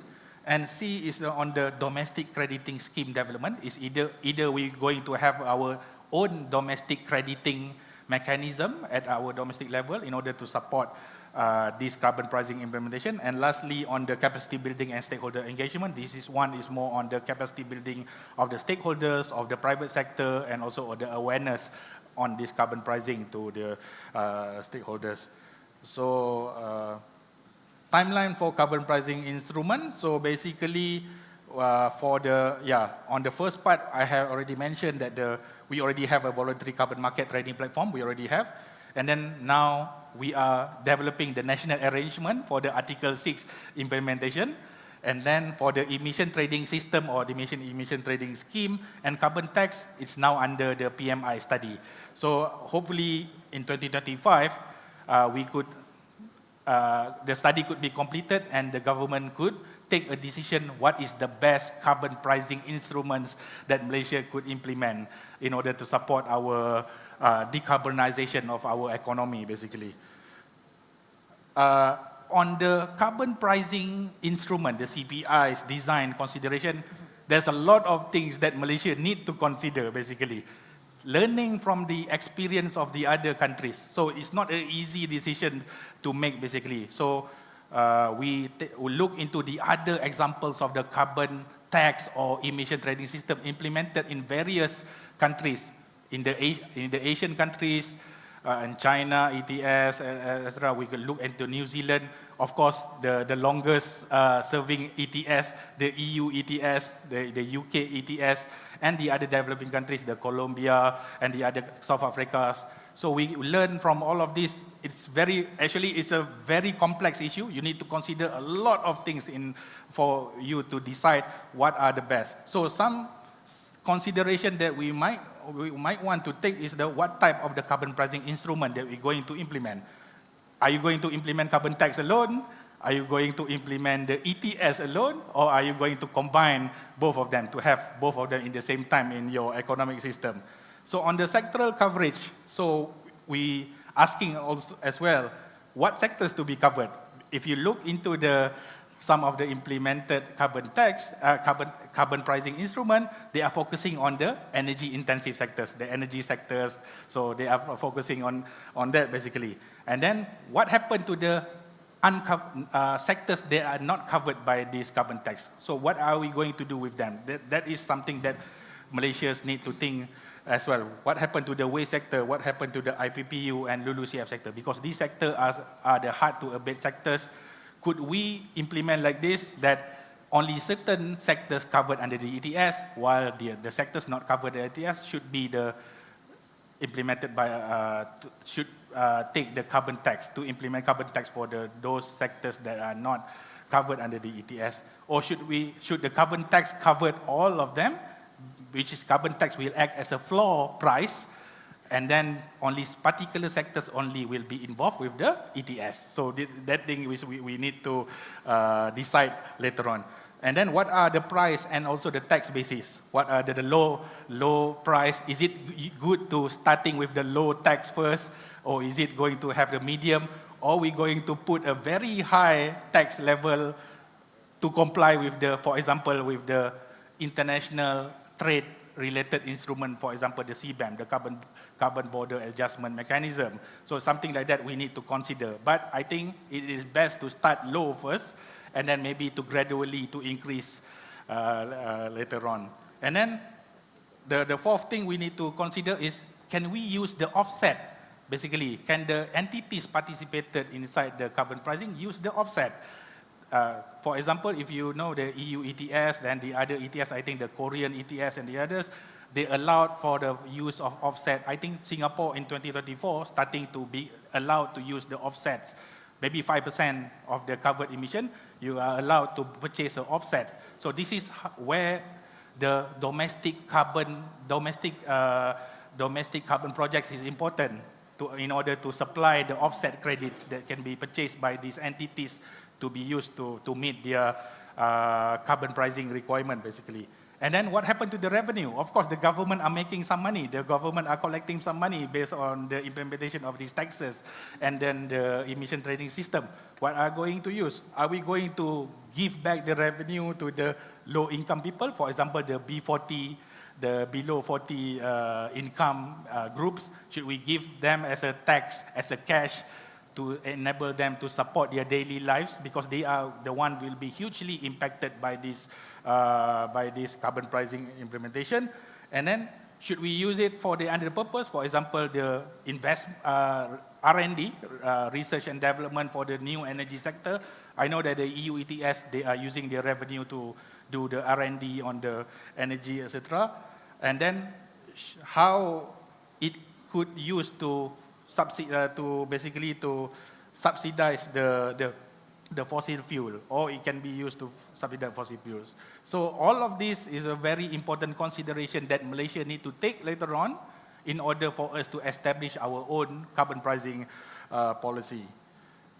And these are some of the example of the carbon market. If we allowed offsets to be used in the carbon pricing. This is some of the suggestions from the PMI project, basically, based on sectors, what are the type of activities that we could implement it, basically. Forestry, the agriculture, from the waste, IPPU, and energy. Of course, like I mentioned, the forestry, agriculture, and waste and IPPU are the hard to abate sectors. Maybe it's good to implement more carbon pricing activities in those sectors in order to reduce the emissions more in that sector. And then lastly, way forward and conclusion, I think CPI is important in order to assist countries not only to meet our national targets, but also to achieve sustainable development and also to low emission economy transition in order to meet international compliance, for example, the CBAM. And then we need also to consider various factors for Malaysia. social and economic factors, because it will be impacted to the normal people, to the normal people. And then also, of course, the importance of the MRV. We need to do a lot of MRV, measurement, reporting, verification, and of course, capacity building and technical support is very important. That's why for Malaysia, we would like to receive more capacity building and technical support to support Malaysia in implementing the carbon pricing. Thank you very much. All right. Thank you, Rizwan, for giving a very comprehensive presentation and also sharing Malaysia's aspirational net zero target as well as the consideration on CPI design. And I also need to thank you for introducing yourself so well. I forgot to read out your bio before giving the floor to you. But in addition to your engagement in climate change, I just wanted to add that the Rizwan is also involved in free trade agreements, negotiations with other countries and the regional economic cooperation, such as the Comprehensive and Progressive Trans-Pacific Partnership, in short CPTPP, and the Indo-Pacific Economic Framework. Thank you so much for your nice presentation. Next, I would like to move on to the second presenter, Ms. Tan.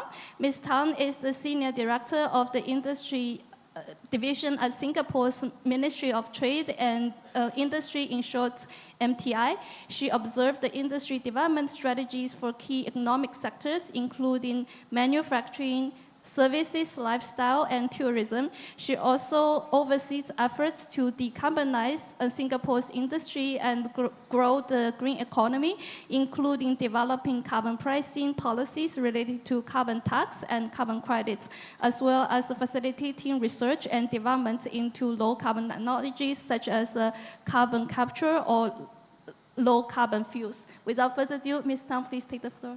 Thank you. Good morning, everyone. I'm really glad to be here. Thank you for the invitation to share. Before I start, I thought to share an observation. So when I first received the invitation through my Ministry of Environment counterparts to come speak, I was thinking, why is the Ministry of Trade and Industry coming here to talk about carbon pricing, when actually at the end of the day, 80% of Singapore's emissions come from industries under my ministry, the industry sector, the energy sector, right? Yeah, so I stick out like a sore thumb amongst the experts on the environment policy. But nonetheless, we decided I should still come, not only because we do believe firmly in carbon pricing policies. I think we also want to show support to our close partners today at this conference, including the new department, which is being set up. And perhaps one key message that I think from the slides that I hope to convey also is, actually at the end of the day, carbon pricing policy requires many different stakeholders, so including convincing the industry on what's the value proposition and how to work with them to get it implemented. So hopefully today I hope to share the experience from where I am working on the carbon pricing policies, and also to learn from everyone here. So maybe I'll start first with Singapore's climate targets, our national climate targets. Last year, we raised our climate ambition to achieve net zero emissions by 2050. So this is quite an ambitious target set for Singapore because we are small, we have no other resources on alternative energies. So even if I were to ply my whole island with solar panels, it would make up for less than 10% of our total energy demand. So therefore, for us to make this leap of faith, to have plans to allow us to achieve net zero by 2050, it's required quite a lot of thinking through, a lot of coordination across many different parts, agencies in Singapore. Right. With that, we also have this national plan. I call it national plan, National Green Plan, which brings together not only all the government agencies, so from the Ministry of Environment agencies to Ministry of Finance, Trade and Industry, so all the different agencies coming together, but also bringing in the private sector, the community, general public, because I think at the end of the day, it needs to be a whole of nation strategy, also convincing our private sector as well as our domestic audience on the importance of moving towards these targets together. So a quick introduction of Singapore's carbon tax policy. In 2019, we implemented our carbon tax policy, starting at a base, relatively humble, $5 Sing dollars per carbon equivalent emissions, right? Our carbon tax policy covers 7 greenhouse gas emissions. And earlier, I think there was a discussion about whether or not to decide which sectors would be affected by carbon tax. And for Singapore, we decided that rather than determine the sectors, which sometimes could go into then classification of sectors, how industry might decide to define their activities, we decided a blanket rule, the facilities that emit a certain threshold. So we draw the threshold. So if you emit more than this threshold of carbon that we put down, you will be subject to carbon tax. So that allows us to keep it neater. And then we do it by facility. And with this threshold that we set, essentially the carbon tax that in Singapore will cover 80% of our total national direct emissions. And it will cover about 40 to 50 facilities spanning manufacturing sector, power, waste, and water sectors. Right? And our intent really is the carbon tax policy is the broad-based price signal in our national strategy to allow everyone in Singapore to have a sense of where to move towards to. So with a clear carbon price, it allows us to essentially facilitate the prioritization of investments of mitigation efforts. So for instance, at the national level, the decision that we do need to decarbonize our power grid, invest in low carbon technologies, and having such a price is one of the ways to allow us to decide prioritization, right? And to decide that we need to start efforts. At the industry level, working very closely with the different sectors to develop the decarbonization roadmaps, look into energy efficient schemes, and also a lot of facility-level decarbonization efforts. At the enterprise level, actually, while they may not necessarily move the needle all the time with regard to carbon emissions, especially for the small, medium enterprises, is looking at how to support them in capacity building, in being able to do sustainable reporting so that they can remain plugged in the global supply chain as we continue to green supply chains. So I think there's a lot of discussion around actually carbon pricing policy being complex, and it is. So I always like this simple, it simplifies things behind the complexity of essentially the trade-offs and balances that we need to consider in a carbon tax policy. And for policy wonks, right, this is like a policy trilemma, where in general you can meet two sides of the triangle but never the third. So for example, if I want to increase the pace of decarbonization, actually I ought to have market clearing carbon prices. So it should be high, and the price of it then will then incentivize decarbonization, incentivize investments, right? When the carbon price is set market clear and is high, actually it allows government to then redistribute the carbon tax revenue, right, to go into where we think actually there ought to be more support, whether it's in research development, in supporting industry and households towards decarbonization. Because decarbonization has near-term cost. But the third angle of the triangle will be difficult because in a region where perhaps in our region when carbon pricing is not as developed yet, there is always a question of economic competitiveness for our industries. Especially for Singapore, we are export-oriented. So actually, when we first had discussions around carbon tax policies, the feedback from industry was essentially it's increased costs for them, and they will be competing with competitors in the region where actually the operating cost is already much lower.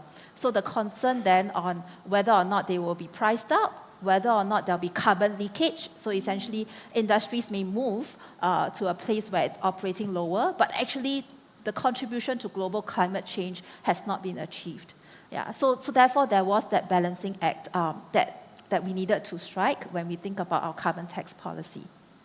Right. So with these tensions across various ministries, finance, trade and industry, our climate change secretariat, finally last year, we announced some enhancements to our carbon tax regime.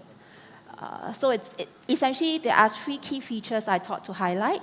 So first is we plan to raise our carbon tax rate from $5 to $25 in 2024, so 5 times more, to $45 in 2026, so we'll keep creeping it up, with the view that by 2030 it could go to $50 to $80. That's the first one. So you can see in the chart how we are setting up the different steps and pacing it. The second prong of our carbon tax regime is we introduce a transition framework. So this is where we try to take into consideration industry's feedback of needing to be regionally competitive, right? So for this framework, and is to give sectors which are trade exposed, so they will face regional competition, a transition framework to give them time to invest in the carbon technologies so that they can catch up and be carbon reduction going forward. So it's really more of a pacing issue for them, and the transition framework to help the pace. And the third prong that we did was to allow use of international carbon credits that are high quality to offset up to 5% of the taxable emissions. Yeah. So maybe I take some time. There are 3 key observations that I thought to share with everyone here. So the first is it was a clear decision that we will announce a carbon tax trajectory. So we commit ourselves to this trajectory. So there are 2 advantages we thought to this, even though it means that our hands are tied, right? First is the calibrated increase. So we let people know what's the end in mind, at least for that period, and we pace it. So everyone knows what's coming, right? So this allows a pacing. It also allows industry to plan ahead. So for new investments that are coming in, they ought to know that by 2030, this is the range, and therefore they need to factor it in when they plan their investments. The next, as I mentioned, is the transition framework.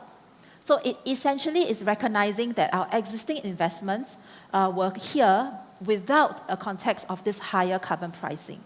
So we will give them time to invest in new technologies, time to transform their operations before the full carbon price kicks in for them, right? But even when we do so, we were quite careful in designing the details. So just some key principles. So first, there's no free lunch. So the carbon transition allowances only cover a portion of the emissions. It wouldn't be the full percent. And second, how we decide how much allowances you have will be determined on benchmarks, such as international energy efficiency benchmarks. So the more energy efficient you are, actually then we might give you more allowances, because at the end of the day, we want to make sure the motivation to be more energy efficient, to reduce emissions remains. Right? So, and then we just pace it out for you. Yeah. I think a good portion of this allowance framework is allows us to taper it over time. So depending on how fast or how much moderation we need to put to the pace of decarbonization, we can calibrate the allowances. So that's our tool to actually try to meet the triangle that I talked about. The third part is actually providing support for businesses and consumers. So having the stick is never enough, right? So also providing carrots. So in this sense, in our view, providing a 5% offset is a complementary way for hard-to-abate sectors to use credits to offset their emissions. So this is an alternative. And also, we kept it at 5% because we still want to motivate them to decarbonize. And of course, it's point 7, looking at how we continue to support businesses, whether or not it's in grants, it's in research funding. And quite a lot of our support, whether it's to businesses or to the population, we try to link it or tie it to energy efficiency. So for instance, some of our support to households would be subsidies to allow them to purchase energy efficient appliances, so that actually they can reduce their energy take, their electricity take, and also then reduce their carbon footprints. So while we are here and in our carbon tax policy, we have this element of carbon credits, I thought to share a little bit more about our thinking around carbon credits. I think the crux that many of us grapple with is the concern around environmental integrity of the credits, because now we are allowing the offsets for carbon tax. So the agencies, in particular our Ministry of Environment, we've been working very closely with them to make sure that we set very robust integrity criteria for the carbon credits that we will take into to offset carbon tax. Right? So in October, just last month, we announced what would be our criteria, and actually that has created quite a buzz in terms of not only for the compliance credits, but also some form of watermark for voluntary credits to look at. So broadly, actually, our environment integrity criteria references ICAO standards with additional safeguards that we view is important. So some of the details, you can look at the QR code to get them. In addition, actually, we also plan to publish a white list of methodologies soon to essentially make it clear to carbon credits investors, to buyers, what are the types of credits and methods that we will allow under the tax regime, because this clarity then facilitates investments, facilitates the whole supply chain for credits to come on board. So this is my last slide. Really, the key message here is there is a strong need for international collaboration for each country as well as for the world to come together to achieve our global climate targets. So on one hand, we are talking today about the importance of carbon pricing and the need for every country to review how this tool might fit into their NDCs. The second part is actually the need for carbon credits collaboration. It unlocks new mitigation potential that allows all of us to achieve our climate targets. And there are many more areas of collaboration that we hope to continue. Singapore hopes to continue with all the ASEAN partners here, whether it's in research, whether it's in carbon capture storage, and many more to come. So thank you, and I look forward to learning more from everyone. Thank you. Thank you so much, Ms. Tang, for a very nice presentation and also for sharing with us the inspirational announcement that Singapore will increase the carbon tax by 5 times from next year. Okay, so next I would like to move to our third speaker, Ms. Nalilat Pamani. Yes. Ms. Nalilat is currently the Director of Strategy and International Cooperation Division at the Department of Climate Change and Environment, in short, DCCE. Her main roles at the DCCE are the national focal point of UNCCC and mainly responsible for developing and coordinating the implementation of domestic policies, strategies, and related instruments and mechanisms to tackle climate change. Prior to her appointment at DCCE, she was the Director of Climate Change Management and Coordination Division and Director of Strategy and Planning Division at the Office of Natural Resources and Environmental Policy and Planning, ONAP. So without further ado, Mr. Nalilat, please take the floor. Okay. Thank you very much. So I'll share with you about the experience of the integration of carbon pricing in Thailand's climate policy and actions, which we have done a lot with this. And so the first slide I would like to show you about the international pressure or the global pressure that we took into concern for our policy. The first one that we already know that in the stock taking, which is within COP28, is also going to be announced with the global stock take. But the primary report, it's already clearly stated that time is running out to keep global warming below 1.5 degrees Celsius. So this is one of the reasons that we take into account to our national policy. Another kind of pressure is coming with the trade negotiations. Like we already know, the EU already have the carbon border adjustment mechanisms, and also the US and also the UK is going to have the same kind of these mechanisms. So this is impact directly to the international trade, whether it's going to come with the WTO or not. But our private sectors is really concerned about these measures, and if they want to do the export or import, they would think about this.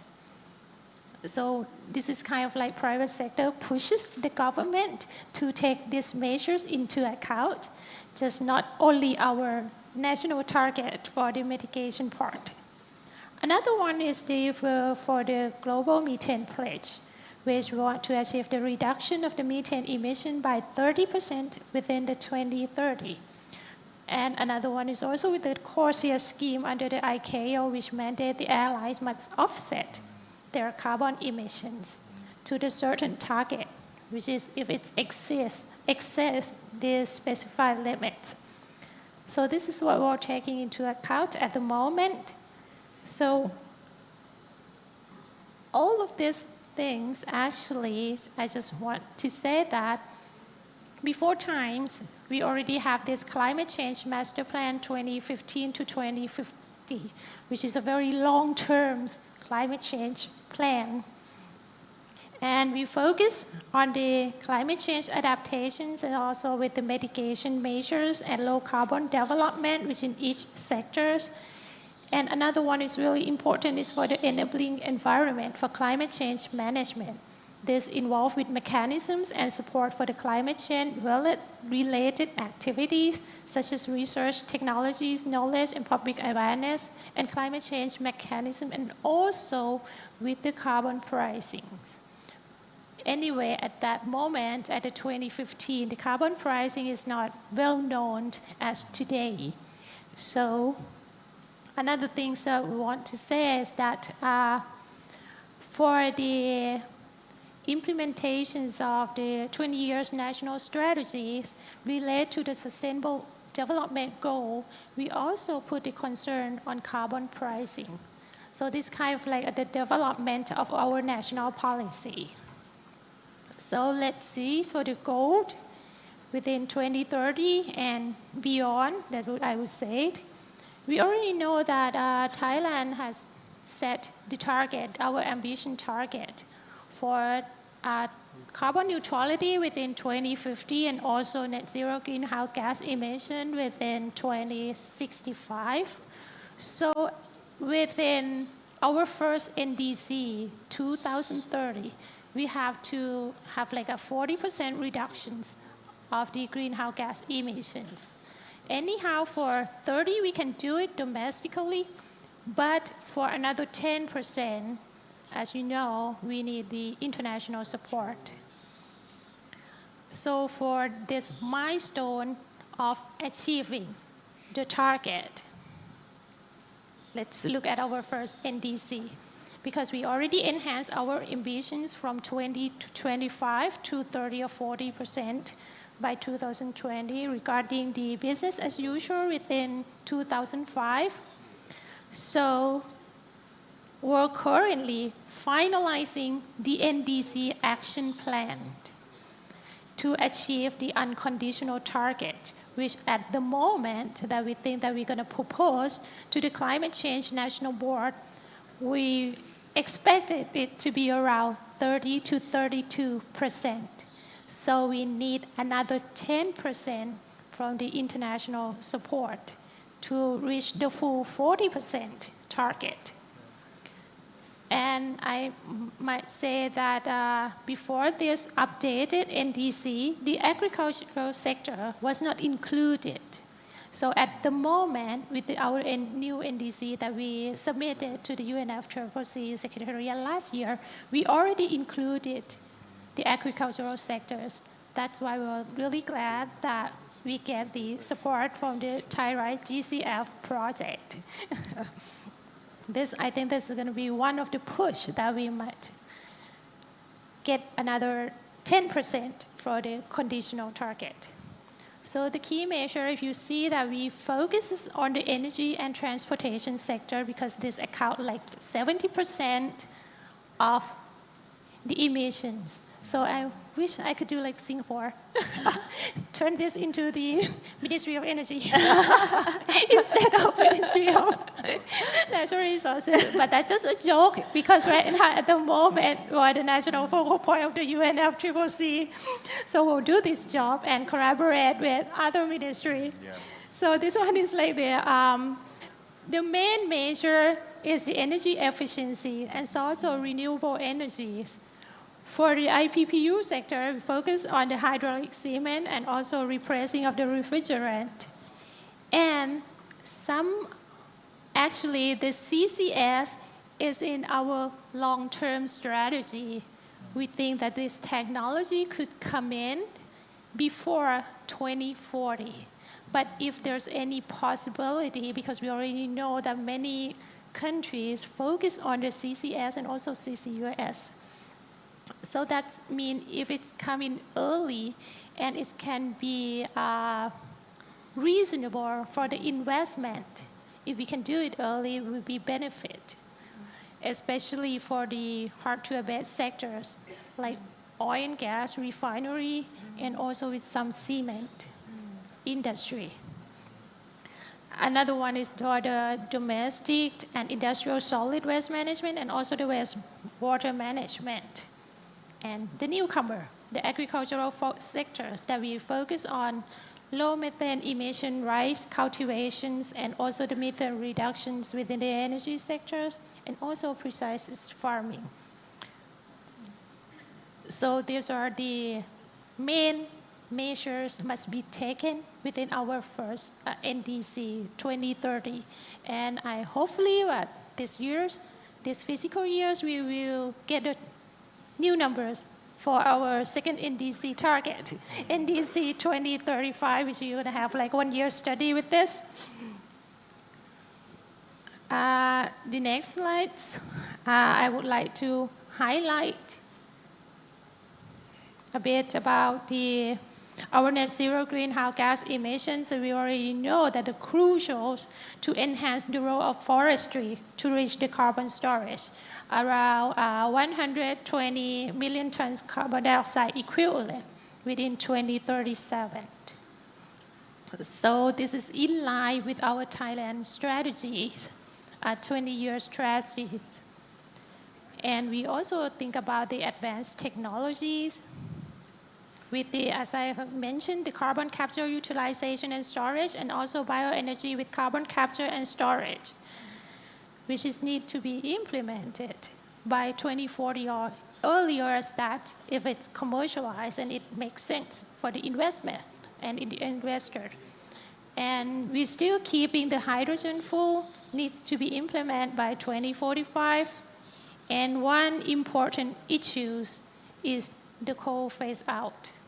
Is planned to be in 2050, even though it's quite delayed from the UN ambitions, which want to phase out coal within 2040 or 2045. But anyhow, we're accelerating this.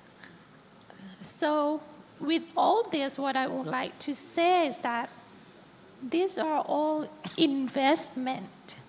So that's why for the Thai policy, the carbon pricings come in place. How can we use this mechanism to accelerate the implementations of greenhouse gas emission reductions? This is really important. So within our policies, we have this policy, we're working on the regulations, and we also have like the rooms for finance and investment initiative and technological innovations. So next, I would like to focus on our draft Thailand Climate Change Act. Before time, together with the TGO, we have done quite a lot regarding the carbon market and the carbon credit within the domestic levels. And also we jumped into the first project regarding the Article 6.2. So we try to gather all these experiences and then come up with the framework for our work within the later years. So this slide presents the draft Thailand Climate Change Act, which we think is a crucial step forward in our climate change commitment. So the overall Climate Change Act, I'm not quite sure if it's the same with other countries or not, but what the government want to see is that what we're doing, what we're working with the climate change issue. So they want to see everything laying down within the Climate Change Act. So if you see, first is the target setting, whether it's going to be the national target, the long-term target, or even with the NDC. So the target setting is really important. Another one is the reporting part. For the reporting part, which is many of us is already, is it important that we know how much emissions that we get, right? Yeah. So we'll know which sectors or which kind of activities that we have to control for the emission reductions. Okay. And here comes the part of carbon pricing. You'll see that in section 4, 8, 9, and 10, 13 also is related to carbon pricing. So section 4 talk about the climate change fund to finance any kind of initiative and also the research and development. The section 8 regarding with the ETS, the emission trading scheme, which will set the cap for the greenhouse gas high emitter to offset for their exceed emissions. Section 9 will talk about the carbon tax, which we work really closely with the Department of Excise, which we want to incentivize the reduction of greenhouse gas emission, especially with the product. And we also have this carbon credit system, which TGO has already done quite a lot with this.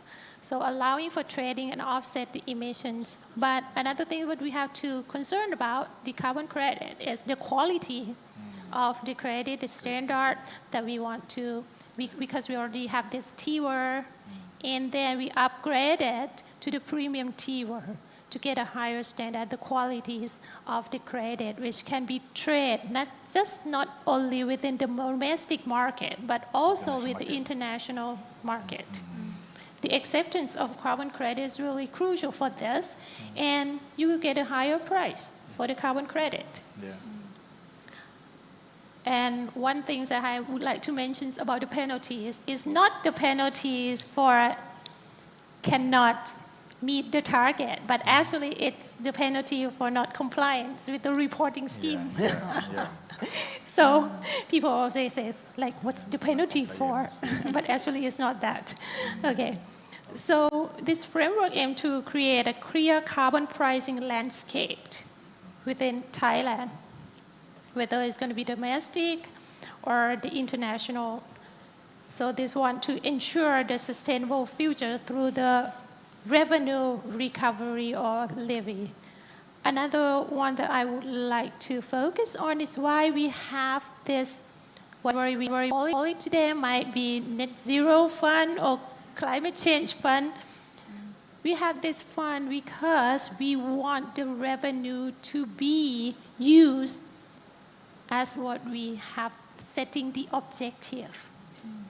So the funding is for climate change related activities, whether it's going to be mitigation or adaptation, which I think that after this, or even in the COP28 or the next COP, the momentum will focus on adaptations.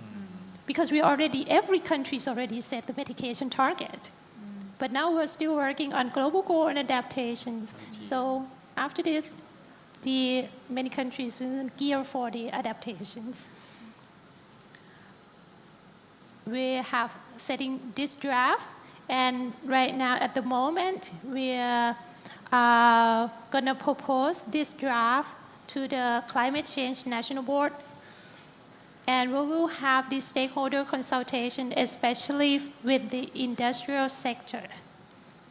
Not just only industrial sector, but we have to do the regulatory impact assessment. But one crucial thing is when we put so many measures or mechanisms within the draft act, one thing is that we have to think about the roadmap of implementing carbon pricing measurement. When you're going to use the ETS, when you're going to use the carbon tax, to whom? This is the answer, the questions that you have to answer. Because one thing to be concerned is the economic impacts. Whether you propose or you push for the measures, one thing you have to think about is economic impacts. If we focus on the energy sectors and the price for the electricity is getting up higher than people can afford. So that's going to be the problems. So this is a very critical issue for Thailand at the moment, while we want to lower the electricity price by government subsidies. And when are you gonna remove all these kind of subsidies? Anyhow, furthermore, I would like to let you know that beside the carbon pricing instrument within our Climate Change Act, we also have other activities that will support the carbon pricing instrument, such as the green taxonomy, which we work with the Bank of Thailand. And for this is a framework designed to guide and enhance the financial investment in sustainable and low greenhouse gas emitting activities. The first phase, we focus on energy and transport, and I think we already distribute to the public with the report. And the second phase, we want to expand to agricultural, industry, construction, and real estate, and also waste management. And also, we also concerned about the co-benefit, including the adaptation and biodiversity. The second one is the bond. To date, 12.5 billion US dollar have been raised through the sustainability bond with many kind of projects within that bond. And we also think about the sustainability link bond with using the indicator as the greenhouse gas emissions as one of the indicators. So we'll expect to have this bond within next year. And it's a part of the wider environmental, social, and governance investment trend. Okay, thank you. And I think that this one is for the tax incentive, and we know a lot about the tax incentive with the Thailand Board of Investment, that they will also have giving the tax incentive to the certain activities or certain projects. Emphasizes the energy efficiency, the utilization of renewable energy, and also the advanced technology for lower the greenhouse gas emissions. And thank you for the International Climate Initiative that gave us a grant for working on the Thai Climate Change Initiative, or we call it TAICI, within the Environmental Fund, that giving this grant to aim to promote the activities related to climate change. And this is a T-word, and also the FTIX platform, which I'm quite sure that TGO will cover this section in this conference. And another one, the last one that we're talking about, the Article 6.2 of the Paris Agreement. And this is our first project with the Switzerland about the e-buses. And we have learned a lot with the cooperative approach like this, and we need a very clear concern, and we ensure the clear communication about the implication of this kind of cooperative approach. Because if you transfer the ITMO or the mitigation outcome, you have to do the corresponding adjustment to your account, your greenhouse gas account within the country. So I think that this clarity is necessary for the public and private sector to understand. And this is how you might think about how you're gonna develop the Article 6.2 project, whether it's gonna be Article 6.2 or Article 6.4. And we do the cooperation with the Switzerland, and there's more other countries that interested in working with this Article 6.2 with Thailand. Thank you. Thank you so much. Ms. Narira, for a very comprehensive presentation. And also, we already heard this very exciting e-bus program several times this morning. In this conference, I believe there will be also other sessions that will discuss Article 6, and particular as Kun Narira mentioned, the corresponding adjustment is one of the key feature or key consideration for Article 6 programs. So now I just wondering whether our colleagues have any question for our three very distinguished speakers on the stage. We, considering the time limitation, probably can take one question. Anyone? Oh, okay, so Myanmar, someone please.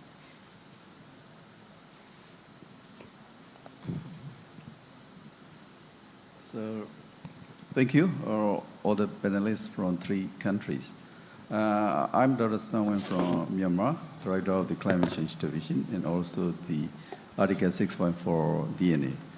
So, very well presentation you have already made. So I have some questions for each country. So first, the Malaysia explained about the carbon pricing policy and carbon exchange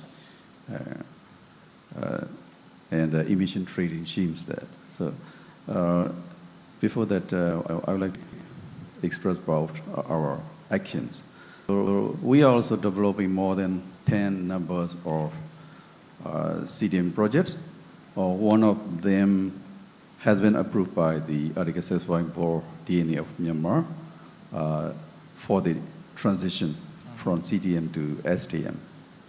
And one more issue is that pricing of carbon within the country and region, that is our main questions. And so according to the floor price of carbon tax, first question is that do you consider same tax on the different sectors in or different facility level business? For example, some mining companies and palm oil companies are emitting greenhouse gas. On the other hand, forest development and private companies are enhancing carbon sequestration by establishing forest plantation. So this is my first question to Malaysia. And the second question is that what are your minimum and maximum carbon price and your national carbon market and the expectation on carbon price and potential regional and or global carbon markets? Yeah. And let me go to the Singapore. So I've noted that carbon price in Singapore is range from Singapore dollar 5 to 5 from 3.66 Singapore dollar to 5 per ton CO2e. So it covers 7 greenhouse gases. It is in line with the Kyoto Protocol as well. So my question is, at the facility level, how many companies are present, or how many companies or percent of industry sector are involved in your national carbon market? And second question for Singapore is, do you have carbon offset plans, for example, purchasing from and or investing in AMS or any other countries? And please allow me to go to Thailand as well. So before that, I would like to share our NDC target. Our BAU emission is estimated to be 842 million tons CO2 from 3 main sectors. It includes agriculture and forestry and energy. And 3 main mitigation co-benefit sectors by 2030. So 29% of BAU will be reduced through unconditional targets, but we will be able to reduce 49% of BAU if we can get the international support. So my questions for Thailand is that whether your carbon tax is only focused on product produced. And second question for Thailand is, carbon credit system has been implemented. So what is your minimum and maximum carbon price and your national carbon market and expectation of carbon price and potential regional or global carbon? This is the same question to the Malaysia as well. Thank you. So I believe that's you all get your questions. Yeah. So basically, each of you have 2 questions. Without further ado, please start with Malaysia. Thank you. Thank you, representative from Myanmar for that questions. So basically, what I understand for the carbon pricing, the coverage for the basis for the implementing is, if you look at the example of the other countries on how they design their carbon pricing, is basically on they wanted to, one of the aims is to eliminate the use of the fossil fuels, basically. So what are you going to target for your carbon pricing design is how are you going to reduce the use of the fossil fuel inside your economy, and maybe also to enhance the more usage of the alternative energy option, for example, renewable energy, and enhance that energy efficiencies, or the alternative energy such as the hydrogen, the ammonia, and the derivatives and others. So the carbon tax usually will be designed to cover anything that use the fossil fuel as activities that use the fossil fuel inside the economy, basically. Of course, the one that will be impacted the most will be the energy sector. This is the first sector that everybody will be targeting, and also the transportation sector. And so that one, I think for Malaysia later on, if we decide to implement, these are among the sectors that will be the first group that will be considered to be implemented the carbon tax, and either we're going to expand it or not to the other sectors. That one will be a policy decision later on. And then, but also, like I presented earlier, the design of this will be if we're going to implement both carbon tax and also ETS, I think the design of this will be impacted of what type of sectors as well will be covered. What sectors to be covered under the ETS, what sectors need to be covered under the carbon tax. So, but I could see the benefit of having 2 in the same time, where the carbon tax will be used as a floor base, and then only certain sector will be covered under the ETS. But you need to, I think we need to integrate another mechanism in order to control the price. For the first one, if I'm not mistaken, you need to introduce the floor price mechanism. You don't want the price to be dropped because oversupply. You can be oversupply. Another one, you need to also to introduce another mechanism. They call it as a ceiling price. Ceiling price, usually they will reserve a little bit of allowance when the price becoming so high because there's a lot of demand. There's a lot of demand inside that, and then you release the lot of allowance in order to counter back the demand. So that is something that you can implement. For the carbon pricing, the price of that, I don't know, maybe there are some suggestions, maybe basically. We haven't decided what are the price, but based on the voluntary carbon market, I have presented the voluntary carbon market, so they have conducted an auction in order to determine what are the suitable carbon price for the VCM.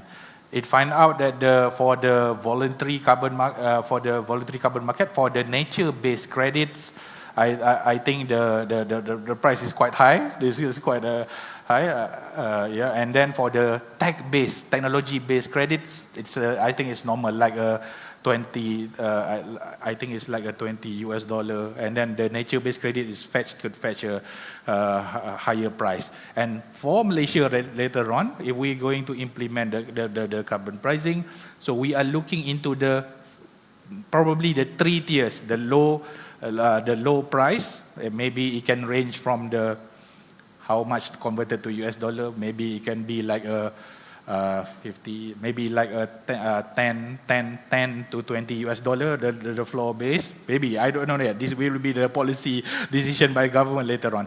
And maybe the medium level, and then maybe at the higher level. Higher level will be, I don't know whether it's suitable or not to implement straight away the higher carbon price first. I think it should be start with the low price, and then we gradually increase of like what Singapore did later on.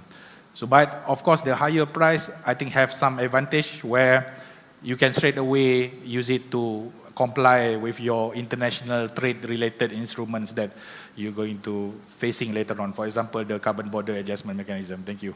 All right. Thank you for your questions. So the first question is about the coverage.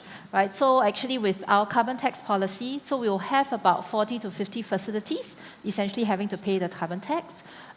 Singapore's economy is not as large as many of our neighbors countries here, but this will be a sizable proportion. So I would say majority of the enterprises in our energy and chemical sector will be impacted by carbon tax and to pay the direct tax. But I thought to add also that even though the number of companies may not be as sizable as the broad base, but because Singapore, we do not subsidize our electricity.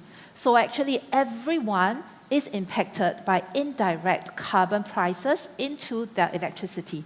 So actually all the enterprises, all our households, they feel the difference and they will have to then manage their demand because of the price increases. So that is quite a critical policy principle that Singapore decided to adopt, which is no subsidy, so there is a clear carbon price in the energy and electricity use. So this also then happens, will also translate to transport sector where fuel there's no subsidy. So that's the first response. On your second question, essentially Article 6 collaboration, we are most happy to collaborate as many countries as we can because today actually the crunch is in the agreements and the supply of Article 6 credits. Yeah, so we recently announced substantive discussions already. We've reached a certain level of agreement with Vietnam on Article 6 collaboration, which we hope to move forward. We have also been discussing very actively with our ASEAN partners, so Indonesia, Malaysia, and of course Thailand, many other countries. Outside of ASEAN, actually, we have also discussions with countries in Latin America. We have also reached substantive agreements with Ghana, and we hope to finalize some of the agreements, hopefully soon, I hope, as soon as we can. Yeah. Thank you. Thank you very much. So regarding the first questions, the carbon tax on product produced, actually I would like to say that our conversations or discussions with the Department of Excise, we talk about both tax for the productions and also the product used. So this is still in our considerations. But one important thing is that these things shouldn't be duplicated.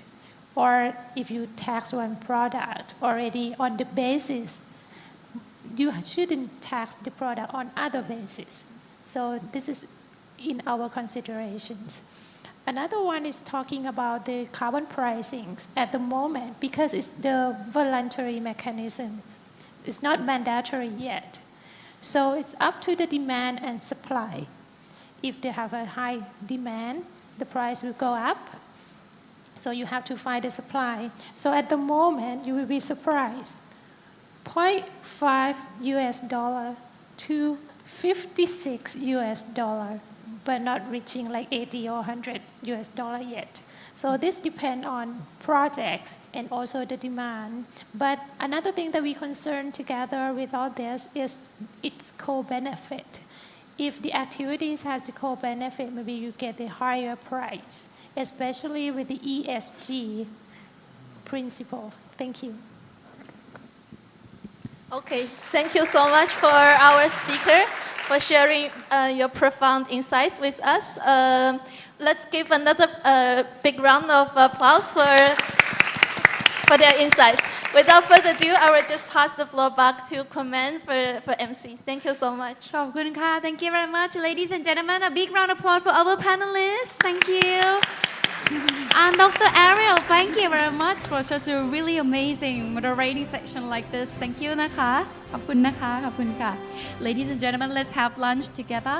Our lunch will be served at on the fifth floor, so you can take the escalator in front of the room. Downstairs for one floor. Our restaurant is called The Market. Once you go down over there, you will see our staff. They're waiting for you in front of the restaurant. They will give you the lunch coupon. So just show the lunch coupon to the hotel staff, okay? So see you again at 1:30 in this room in the afternoon section. Thank you very much. Enjoy your lunch. ขอบคุณค่ะ